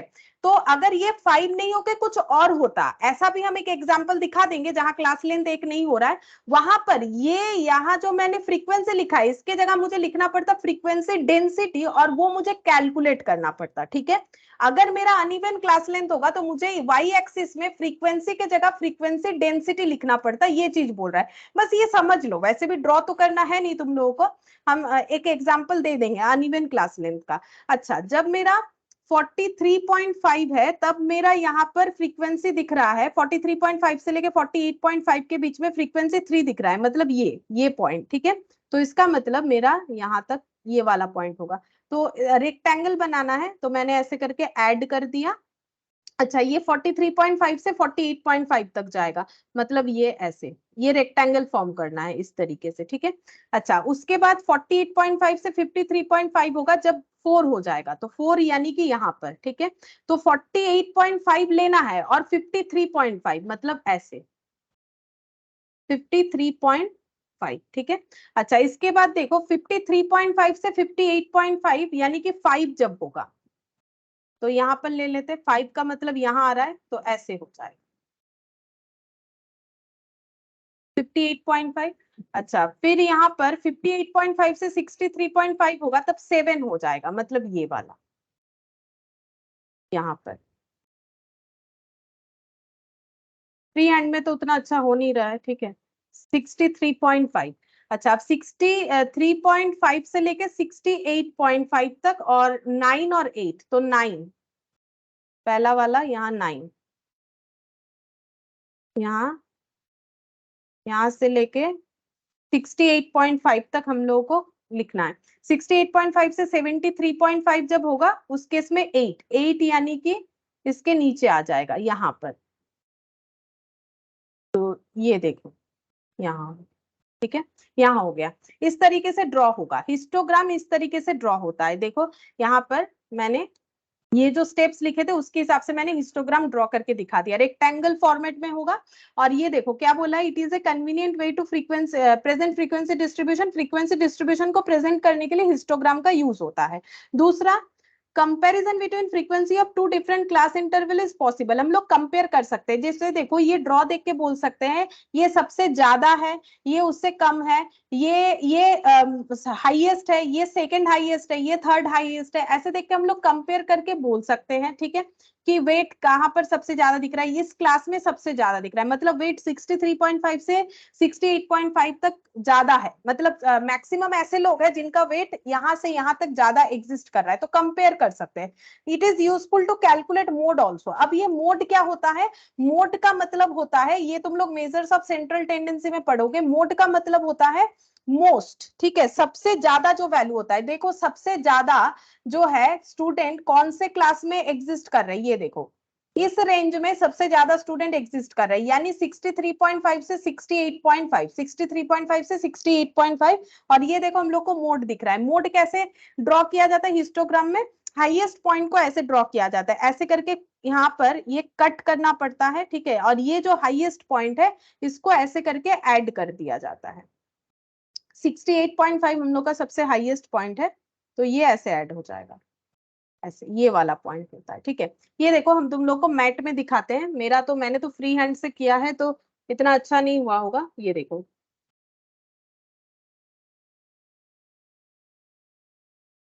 लेकिन समझ में आ जाएगा कि कैसे करके ड्रॉ करना पड़ता है। ये देखो ये वही वाला क्वेश्चन है। ये देखो मोड निकाल लिया हम लोगों ने, मोड आ गया 66.5, ठीक है, मोड वो कैलकुलेट किया है उन्होंने 66.5। जो भी हो वो अभी हमें जरूरत नहीं है, मोड कैलकुलेट कर पाते हैं ये याद रखना जरूरी है, ठीक है।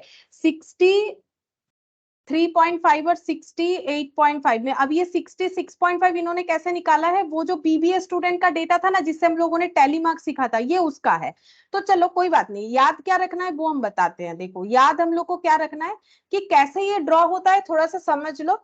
अब ये पॉइंट याद रखना है, जैसे कि ये मोड कैलकुलेट करने में हमें हेल्प करता है। मोड मतलब जो मोस्ट वैल्यूज है उसको कैलकुलेट करने के लिए अगर हमें कोई प्रेजेंटेशन का जरूरत होता है, दैट इज हिस्टोग्राम। हिस्टोग्राम के थ्रू से हम लोग ऐसे प्रेजेंट कर सकते हैं। और एक चीज याद रखना है, अगर हम लोग का अनइवन क्लास लेंथ हुआ तो उस केस में हम लोग फ्रीक्वेंसी डिस्ट्रीब्यूशन यूज करेंगे।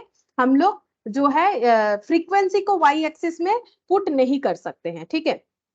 अच्छा, अब क्लास लेंथ अनइवन कैसे हो सकता है उसका हम एक एग्जांपल दिखा देते हैं, नहीं तो तुम लोग को लगेगा कि अनइवन होता है कि नहीं होता है। हम दिखा देते हैं। ये देखो क्लास जैसे 10 to 19, 20 to 39, 40 to 49 और 50 से लेके यहाँ पर 69, ठीक है। अच्छा तो देखो अगर फ्रीक्वेंसी कुछ ऐसा है 5829, क्लास लेंथ, ठीक है, क्लास लेंथ। अब ये इसको तो मुझे क्या करना पड़ेगा, क्लास बाउंड्री में ट्रांसफर करना पड़ेगा ना। तो ये देखो ये 10 कितना हो जाएगा, 10 9.5 हो जाएगा और ये 19.5 हो जाएगा। इसका जब हम लोग ट्रांसफॉर्मेशन करेंगे तो यहाँ 0.5 लेस, यहाँ 0.5 ऐड होगा, तो वैसे करके हम डायरेक्टली बता रहे हैं। देखो अनइवन हो रहा है, जैसे कि ये 10 आ गया क्लास लेंथ। अब ये 20 कितना हो जाएगा, 20 19.5 हो जाएगा, 39 हो जाएगा, और इन दोनों का डिफरेंस होता है 20। अच्छा अब ये देखो 49.5 रहेगा, ये 39.5 होगा, तो इन दोनों का डिफरेंस हो जाएगा हम लोग का 10। ये कितना हो जाएगा, ये हो जाएगा 69.5 और ये 49.5, इन दोनों का डिफरेंस हो जाएगा 20। तो इस तरह का 20, हाँ 20 हो रहा है। तो यहाँ पर देखो अनइवन क्लास लेंथ हो रहा है, इसको ना हम थोड़ा सा चेंज करते हैं, तब जाके ये मेरा पूरा पूरी अनइवन होगा। यहाँ पर लिख दिया मैंने 89, सपोज अगर मैंने 89 लिख दिया तो ये 89.5 हो जाएगा। ये 40 आंसर आ जाएगा। तो हो गया। क्लास लेंथ कैसा है? अनइवन। ऐसा क्वेश्चन हुआ तो अनइवन क्लास लेंथ होगा। मतलब ये जस्ट हम ये समझाना चाहते हैं कि अनइवन क्लास लेंथ कैसे होता है। तो इस तरीके से अगर देखो तो अनइवन क्लास लेंथ होता है। अगर ऐसा है और हमें इस टेबल का जो है हिस्टोग्राम से प्रेजेंटेशन करके देना है, तो वाई एक्सिस में हम लोग फ्रीक्वेंसी नहीं लिख पाएंगे। तब हमें क्या प्रिपेयर करना पड़ेगा? Frequency density. ठीक है, फ्रीक्वेंसी डेंसिटी कैसे होगा? Frequency of a class divided by हम लोग का हो जाएगा क्लास लेंथ, यानी कि 10। फिर ये वाला हो जाएगा 8/20। ठीक है, इसके बाद वाला हो जाएगा 2/10, उसके बाद वाला हो जाएगा 9/40। ऐसे करके जो भी आंसर आएगा उसको हमें वाई एक्सिस में पुट करना पड़ेगा। तो ये जस्ट पॉइंट को रिमेंबर रखो और कुछ नहीं, ड्रॉ करना भी जरूरी नहीं है। हाँ, ये पॉइंट याद रखना है कि मोड को हम लोग कौन से फ्रीक्वेंसी डिस्ट्रीब्यूशन प्रेजेंटेशन से दिखा सकते हैं, तो वो होता है हिस्टोग्राम। नेक्स्ट प्रेजेंटेशन होता है फ्रीक्वेंसी पॉलीगन। फ्रीक्वेंसी पॉलीगन, ठीक है। फ्रीक्वेंसी पॉलीगन क्या होता है? अब जब हम लोग फ्रीक्वेंसी डिस्ट्रीब्यूशन टेबल का यूज करके पॉलीगन, पॉलीगन का मतलब क्या होता है? ऐसा मतलब पॉलीगन का मतलब होता है लाइन सेगमेंट, है ना। बहुत सारे लाइन एक साथ एडेड होके अगर कोई मतलब एक पर्टिकुलर स्ट्रक्चर बनाते हैं, एक शेप बनाते हैं मल्टीपल नंबर ऑफ लाइन से, तो उसे हम लोग बोलते हैं पॉलीगन। अब इसका थोड़ा सा फीचर्स देख लो क्या बोल रहा है। Usually preferable for ungrouped frequency distribution. अगर अनग्रुप फ्रीक्वेंसी डिस्ट्रीब्यूशन है उसके लिए प्रेफरेबल है। मैंने ये ऐसा नहीं बोला है कि ग्रुप्ड वाला नहीं होगा। प्रेफरेबल मतलब एमसीक्यू के लिए बोल रहे हैं। प्रेफरेबल किसके लिए है? अनग्रुप्ड। अनग्रुप्ड का मतलब ये देखो, अनग्रुप्ड का मतलब सिंपल फ्रीक्वेंसी डिस्ट्रीब्यूशन जो हम लोगों ने किया था स्टार्टिंग में, ये देखो अनग्रुप्ड। ठीक है, ऐसा कोई डेटा है तो उसके लिए हमें जो है फ्रीक्वेंसी पॉलीगन का यूज करना चाहिए। अच्छा, अब इसमें पॉइंट बी लिखते हैं, can be used for, can be used for grouped also. Grouped के लिए भी यूज होता है, but only if class length are even. अब इसमें पॉइंट देख लो, नोट करने का क्या है। ये प्रेफरेबल है फ्रीक्वेंसी पॉलीगन के लिए, लेकिन ग्रुप्ड वाले के लिए भी होगा, लेकिन सिर्फ और सिर्फ तभी होगा अगर क्लास लेंथ इवन है। अनइवन हुआ तो फ्रीक्वेंसी पॉलीगन से ड्रॉ नहीं होगा। ठीक है, अनइवन का मैंने समझा दिया, अनइवन क्लास लेंथ क्या होता है। Point C, steps to create, कैसे करके हम लोग इसे ड्रॉ कर सकते हैं। Point A, plot X I comma F I. F मतलब फ्रीक्वेंसी, एक्स का मतलब जो है ऑब्जर्वेशंस का वैल्यू। ठीक है, आई का मतलब एक्स का वैल्यू 1 2 3 4, मतलब एक्स का वैल्यू 1 2 3 4 ऐसा। ये जैसे देखो एफ आई मतलब फ्रीक्वेंसी 1, फ्रीक्वेंसी 2, फ्रीक्वेंसी 3, फ्रीक्वेंसी 4। इसी वजह से मैंने आई लिखा है और कोई रीजन नहीं है, वो मैथमेटिक्स में लिखने का जनरल तरीका है। ठीक है, यहाँ पर एक्स आई का मतलब क्या है वो भी लिख देते हैं, class value in case of ungrouped mid value in case of grouped, and fi equal to frequency।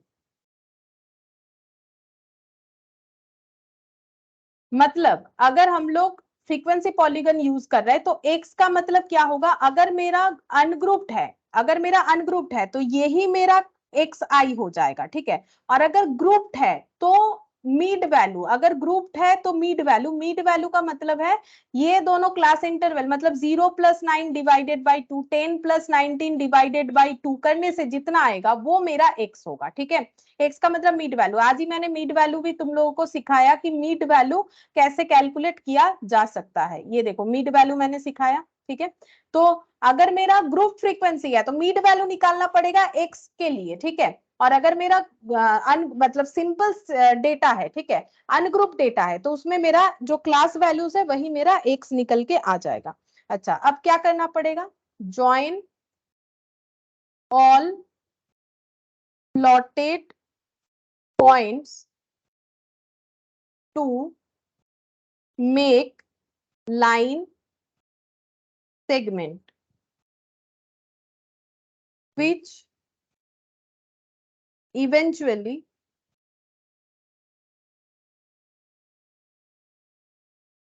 will become a polygon. Polygon का मतलब क्या होता है? A shape with multiple number of line segment.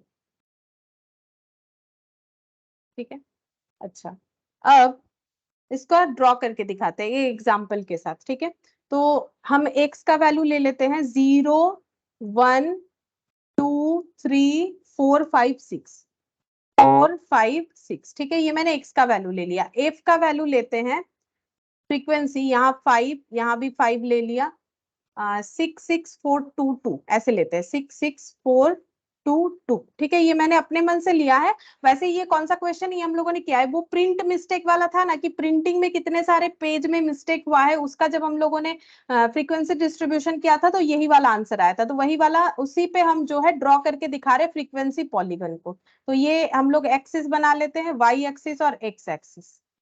अच्छा, यहाँ पर x का value क्या है? 0 से लेके 6 तक है. तो ये 0 1 2 3 4 5 और 6. ठीक है, तो करना क्या है? प्लॉट करना है हमें x और f को. ठीक है, अगर मेरा ये नॉर्मल क्लास इंटरवल है तो x जो है वही मेरा जो है xi जो है क्लास वैल्यू हो जाएगा, और अगर ग्रुप होता तो मीड वैल्यू निकालना पड़ता. अच्छा, फिर क्या करना है? पॉइंट, प्लॉटेड पॉइंट को अलॉट करेंगे. तो x यहाँ पर आ जाएगा, फ्रीक्वेंसी को y एक्सिस में डालेंगे. फ्रीक्वेंसी मिनिमम 2 से लेके मैक्सिमम 6 तक है. तो 0 1 2 3 4 5 और 6 हो गया. ठीक है, अब ड्रॉ करते हैं. देखो 0 होने से 5, 0 होने से हम लोग का 5 हो गया, यानी ये वाला पॉइंट हो जाएगा. अच्छा, फिर 1 होने से भी 5 होगा, तो 1 होने से भी 5, मतलब ये यहाँ पर हो जाएगा 5 का पॉइंट. अच्छा, फिर देखो 2 होने से 6, 2 होने से यहाँ पर 6, मतलब यहाँ पर हो गया पॉइंट. ठीक है, ये लगभग 2 यानी यहाँ होना चाहिए. ठीक है, यहाँ से हटाते हैं, बराबरी पे नहीं हो रहा था. 3 होने से 6, अच्छा 3 होने से भी 6 यहाँ पर कर दिया. 4 होने से 4, अच्छा 4 होने से यहाँ पर यहाँ पर होना चाहिए. 5 होने से 2, अच्छा 5 होने से 2, अच्छा 6 होने से भी 2, तो 6 होने से 2. ठीक है, अब क्या करेंगे? इसको हम लोग ऐड कर देंगे, ऐड कर देना है ऐसे ऐसे ऐसे ऐसे. ठीक है, फिर ये ऐसे नीचे आ गया, फिर ऐसे नीचे आ गया, इस तरीके से यहाँ पर ऐसे जा रहा है 6 तक. ठीक है, ये हम लोग का हो गया फ्रीक्वेंसी पॉलीगन. देखो ये मैंने तो अपने हिसाब से ड्रॉ किया, हम तुम लोग को मैट में भी दिखाते हैं फ्रीक्वेंसी पॉलीगन. तो ये देखो फ्रीक्वेंसी पॉलीगन यहाँ पर दिखेगा. ये देखो फ्रीक्वेंसी पॉलीगन बन गया वही वाला. ये देखो फ्रीक्वेंसी पॉलीगन बन गया. इस तरीके से फ्रीक्वेंसी पॉलीगन जो है ये बनाया जाता है. अच्छा, अगर हम लोगों का यहाँ पर जैसे देखो ये कौन सा वाला हो गया? क्लास वैल्यू ही हम लोगों ने ले लिया. अगर हम लोगों का ग्रुप डेटा होता, जैसे मान लो ऐसे दिया हुआ है 44 से 48, 49 से 53, 54 से 58, 59 से 63, 64 से 68 और 69 से 73, और फ्रीक्वेंसी पॉलीगन निकालने के लिए बोला है. फ्रीक्वेंसी दिया हुआ है इस तरीके से 3 4 5 7 9 8 36. ठीक है, तो यहाँ पर हम लोग को निकालना पड़ेगा मीड वैल्यू. मीड वैल्यू कैसे निकालेंगे? 44 प्लस 48 हम एक दिखा देते हैं, डिवाइडेड बाय 2 करने से जितना आएगा. अब करने से आता है 46. ठीक है, इसका करोगे तो आ जाएगा 51, इसका वैल्यू निकालोगे तो 56, इसका 61, इसका 66 और इसका 71 आ जाएगा मीड वैल्यू. अब कैसे इसका प्लॉटिंग होगा हम जस्ट एग्जांपल से समझा देते हैं. मीड वैल्यूज को मुझे यहाँ प्लॉट करना पड़ेगा 0. ठीक है, फिर 46, फिर इसके बाद इस तरीके से जाएगा 46 51 56 ऐसे जाएगा, और यहाँ पर फ्रीक्वेंसीज जो है ये आ जाएंगे, जैसे कि 3 मतलब यहाँ 0 ले लो, 0 1 2 ऐसे करके, और इसका जो है ड्रॉ करना पड़ेगा. अब ड्रॉ हम नहीं कर रहे हैं, देखो ये यहाँ पर किया हुआ है. ये देखो ये वाला जो मैंने अभी बताया, ये तुम लोग के मैट में मिल जाएगा 4651। अब इसका तुम लोग ड्रॉ कर सकते हो जैसे मैंने अभी सिखाया, ठीक है। तो फ्रीक्वेंसी पॉलीगन में बस इतना समझ लो कि अगर मेरा जो है मतलब अनग्रुप डेटा होगा तो एक्स का वैल्यू जो है वही ले लेंगे, अगर ग्रुप होगा तो मिड वैल्यू करके ले लेंगे। अब ये पॉइंट पढ़ लेते हैं, ये प्रेफरेबल होता है अनग्रुप फ्रीक्वेंसी डिस्ट्रीब्यूशन के लिए, लेकिन ग्रुप्ड वाले के लिए भी यूज कर सकते हैं अगर लेंथ हमारा इक्वल हो। तो इसमें लेंथ इक्वल है, देख सकते हो सब में 4-4 का गैप है, ठीक है। और इसको वैसे भी क्लास बाउंड्री बनाना पड़ेगा। चलो कोई बात नहीं, अभी हमें तो क्रिएट करके देखना है नहीं। अच्छा, और थर्ड नंबर देखो, ऑगिव या फिर cumulative frequency graph. Cumulative frequency graph, ठीक है। ये कैसा होता है, देखो ये ड्रॉ कैसा होता है। ऑगिव का ड्रॉ कुछ इस तरीके से होगा, ये वाला, ठीक है। इसके लिए हम लिखवा देते हैं जो भी हम लोग का एमसीक्यू पॉइंट इंपॉर्टेंट है। तो पहले create a table where cumulative frequency is mapped against each class boundary,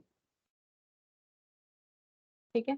सबसे पहले हम लोग को क्या करना पड़ेगा, क्यूमुलेटिव फ्रीक्वेंसी क्रिएट करना पड़ेगा। मतलब जो भी हमें टेबल दिया रहेगा फ्रीक्वेंसी के साथ, उसका क्यूमुलेटिव फ्रीक्वेंसी हमें बना के देना पड़ेगा, ठीक है। हम दिखा देते हैं एक ड्रॉ करके, ठीक है। पहले लिख लेते हैं, उसके बाद हम लोग यहाँ पर लिखेंगे एंड मेक। अच्छा, इसी के साथ साथ लिखो and make a curve y plotting and joining points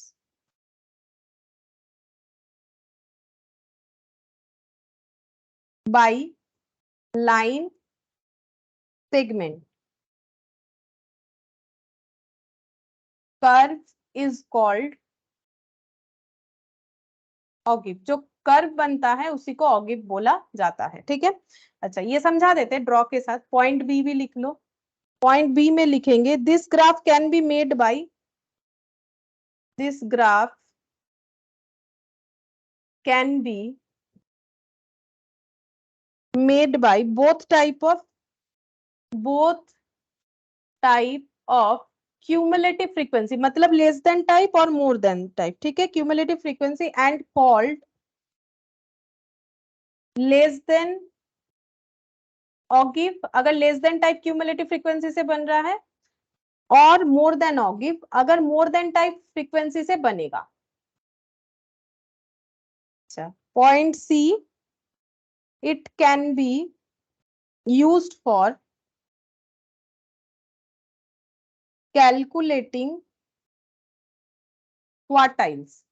तो ये क्वार्टाइल्स हम लोग पढ़ेंगे जब हम लोग डेविएशंस मेजर्स ऑफ जो है डिस्पर्सन पढ़ेंगे तब हम लोग क्वार्टाइल पढ़ेंगे। वैसे मेजर्स ऑफ सेंट्रल टेंडेंसी भी पढ़ेंगे, वहां पर क्वार्टाइल डेविएशन पढ़ेंगे, यहाँ क्वार्टाइल पढ़ेंगे।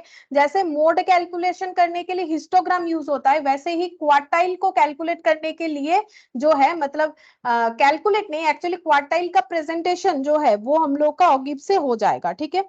तो ये इंपॉर्टेंट पॉइंट है। तो क्वार्टाइल भी हम बताएंगे क्या होता है।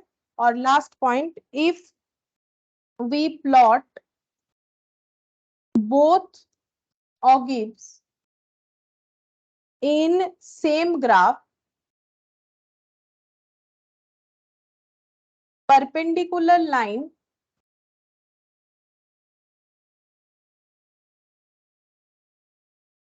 drawn from the intersection point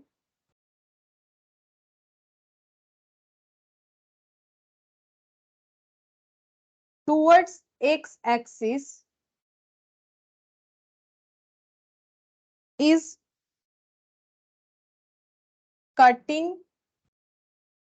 axis at median। ये भी बताते हैं। अब ड्रॉ करेंगे तो समझ में आएगा। देखो ये तो पॉइंट तो मैंने लिखवा दिया, अब हम एक डेटा ले लेते हैं, जैसे कि क्लास बाउंड्री, ठीक है। क्लास बाउंड्री डायरेक्टली लिख रहे हैं 43.5 48.5, मतलब हम अपने मन से लिख रहे हैं, ठीक है। बेसिकली ये जो डेटा था ना, इसी का ही हम कर रहे हैं, ये ठीक है। 44 का 43.5 और 48 का 48.5, ठीक है। 53.5, 58.5, 63.5 और 68.5, 73.5, ठीक है। सपोज ये क्लास बाउंड्री का डेटा है, जैसे हम लोगों ने यहाँ पर किया, ठीक है। यही वाला 43, ये देखो 43 से लेके 73.5 तक, यही वाला डेटा मैंने फिर से लिया है, लेकिन यहाँ पर पूरा वो क्लास बाउंड्री लिख के फिर उसको चेंज करके नहीं दिखाया, डायरेक्टली वही वैल्यूज ले लिया जो मुझे चाहिए। अब हम लोग लिखते हैं क्यूमुलेटिव फ्रीक्वेंसी बनाएंगे, ठीक है। Cumulative frequency less than type, less than type कैसे बनेगा? ये देखो मैंने क्या बोला, यही वाला डेटा लेके हम बना रहे हैं, यही वाले क्वेश्चन का। तो 3, 4, 5, ठीक है। हम अपने मन से लिख देते हैं, चलो हम अपने मन से लिख देते हैं। सपोज कि हम लोगों का क्यूमुलेटिव फ्रीक्वेंसी करके लेस देन टाइप का वैल्यू आ रखा है 0, 3, 7, 12, 19, 28 और 36, ये टेबल हमें गिवन है, ठीक है। और मोर देन टाइप, इससे कैसे ड्रॉ होगा बस वो देख लो। More than cumulative frequency just reversely लिख लेंगे, 36, 28, 19, 12, 7, 3 और 0, ठीक है। अच्छा अब ड्रॉ कैसे होगा यहाँ पर, ये देखो। अच्छा कैसे ड्रॉ करना है, यहां से पढ़ते हैं। Create a table where cumulative frequency is mapped against each class boundary. देखो हर एक क्लास बाउंड्री के अगेंस्ट में क्यूमुलेटिव फ्रीक्वेंसी, और मैंने दोनों टाइप का ले लिया है, लेस देन टाइप भी और जो है मोर देन टाइप भी। अब तुम लोग क्यूमुलेटिव फ्रीक्वेंसी जो दिया हुआ रहेगा तुम लोग कैलकुलेट कर सकते हो, ठीक है। ये मैंने अपने मन से लिख दिया है, जो भी टेबल रहेगा उसका क्लास बाउंड्री निकाल लेना, क्यूमुलेटिव फ्रीक्वेंसी निकाल लेना, लेस देन ग्रेटर देन दोनों ही कर सकते हैं हम लोग। And make curve y plotting. अब क्या करना है, कर्व बना लेना है, प्लॉट करना है, ज्वाइन करना है पॉइंट को, और लाइन सेगमेंट बनाना है। जो कर्व बनेगा उसे ऑगी बोला जाएगा। This graph can be made by both type of, ये देखो दोनों से ही बनेगा, वो तो अभी हम लोग चेक करेंगे। और it can be used for calculating quartile. ये याद रखो, जैसे कि हिस्टोग्राम मोड के लिए यूज होता है, ये क्वार्टाइल के लिए यूज होगा, और साथ ही साथ मीडियन वैल्यू भी हमें मिलेगा। अब ड्रॉ करना स्टार्ट करते हैं। तो देखो फ्रीक्वेंसी जो है यहाँ पर प्लॉट होगा वाई एक्सिस में। फ्रीक्वेंसी 0 से लेके हम लोगों का 36 तक है, तो पहले मैंने ले लिया यहाँ 0, उसके बाद 5 ले लेते हैं, फिर 10 ले लेते हैं, 5 का गैप लेते हैं, 10, फिर यहाँ पर ले लिया 15, ठीक है।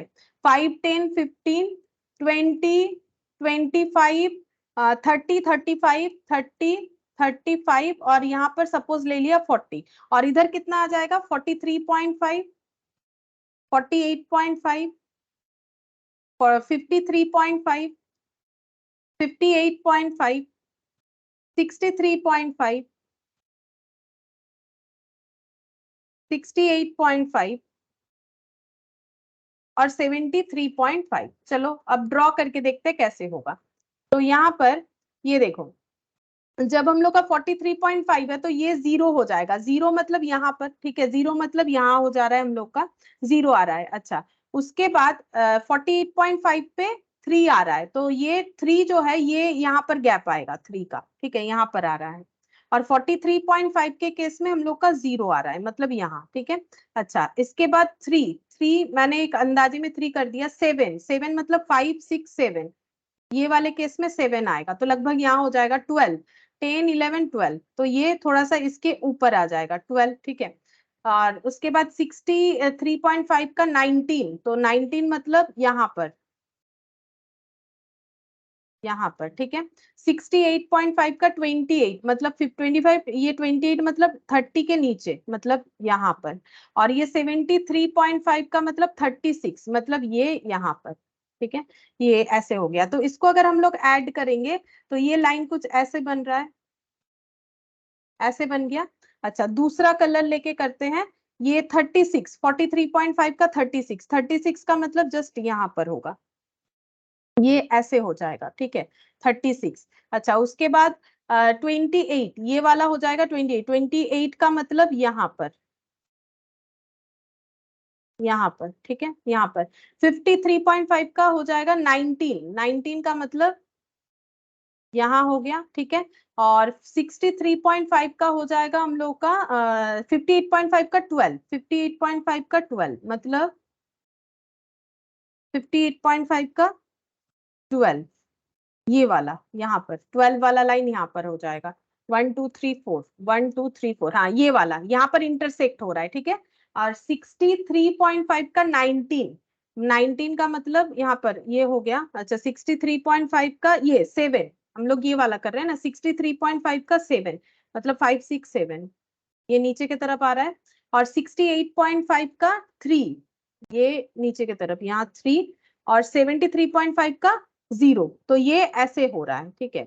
एक जगह पे तो हम लोग का क्या होगा, कट करेगा जरूर, ठीक है, क्योंकि जहां पर दोनों का ही 12 12 आ रहा है, तो ये पॉइंट थोड़ा सा इधर उधर हो गया, ये देखो ये 12 12, तो यहाँ पर कट कर रहा है, तो ये हम लोग का मोर देन टाइप देखो, इसीलिए नीचे की तरफ जा रहा है, ज्यादा से कम।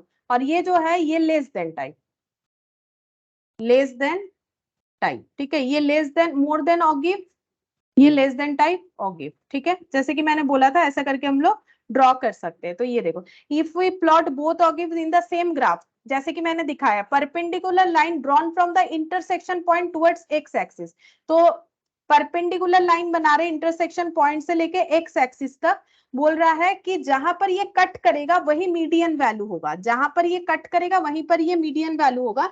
ये देखो जहां पर ये कट कर रहा है, यहाँ तो बहुत ही प्रिंट जो है नहीं दिख रहा है, जहां पर ये कट कर रहा है इंटरसेक्शन पॉइंट, ये वाला मीडियन वैल्यू होगा, ठीक है, ये मीडियन वैल्यू होगा, मतलब मिडिल वैल्यू, कोई भी ऑब्जर्वेशन का मिडिल वैल्यू ये वाला होगा।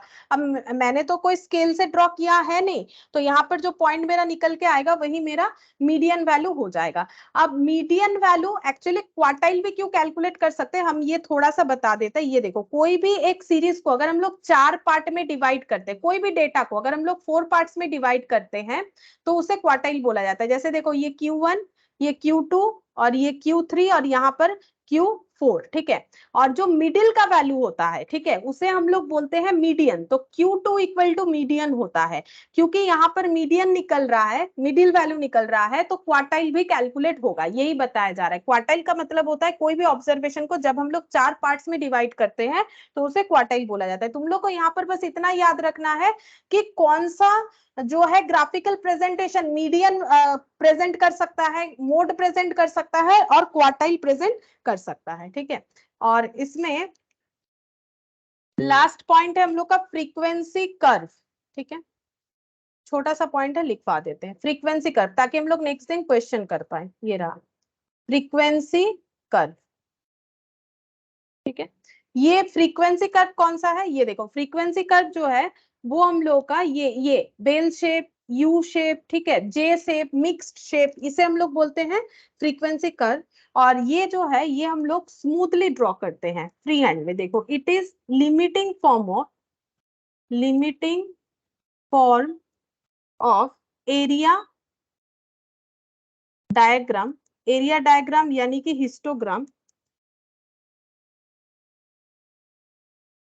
और फ्रीक्वेंसी पॉलीगन।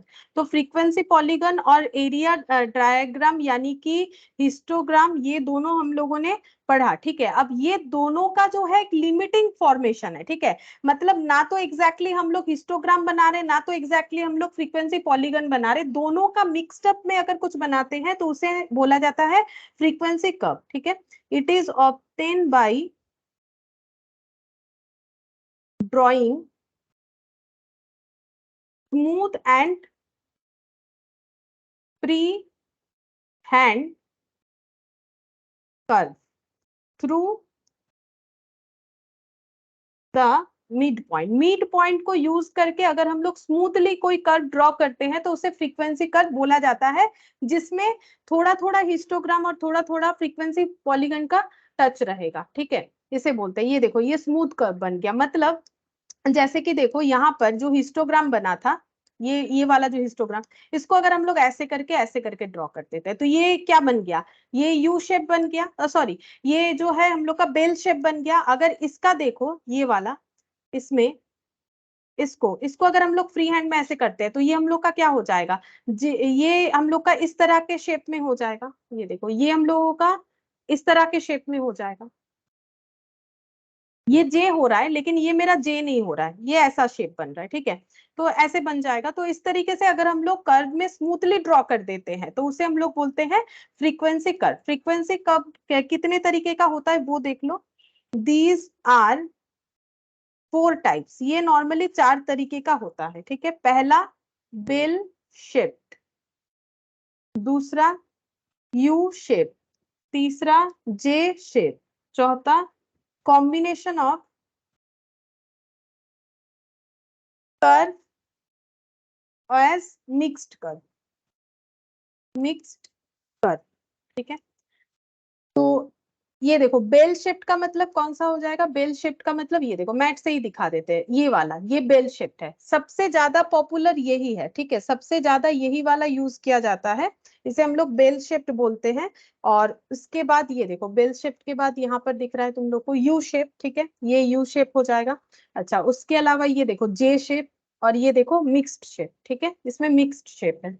अच्छा, अब सबसे ज्यादा कौन सा किस में यूज होता है वो भी हम बता देते हैं। ये देखो बेल शेप में, यहाँ ब्रैकेट में दे दो, अगर हम लोग height, distribution of height, weight, mark, profit, ये सब समझाने के लिए हम लोग बेल शेप का यूज करते हैं। ये एमसीक्यू में आता है इसलिए मैंने लिखवा दिया, ठीक है। अच्छा, और कुछ नहीं लिखना पड़ेगा, बस ये इसके लिए इतना ही काफी है। तो ये तुम लोग एक बार जरूर देख लेना, ठीक है। ड्रॉ जरूरी नहीं है लेकिन समझने के लिए जरूरी है।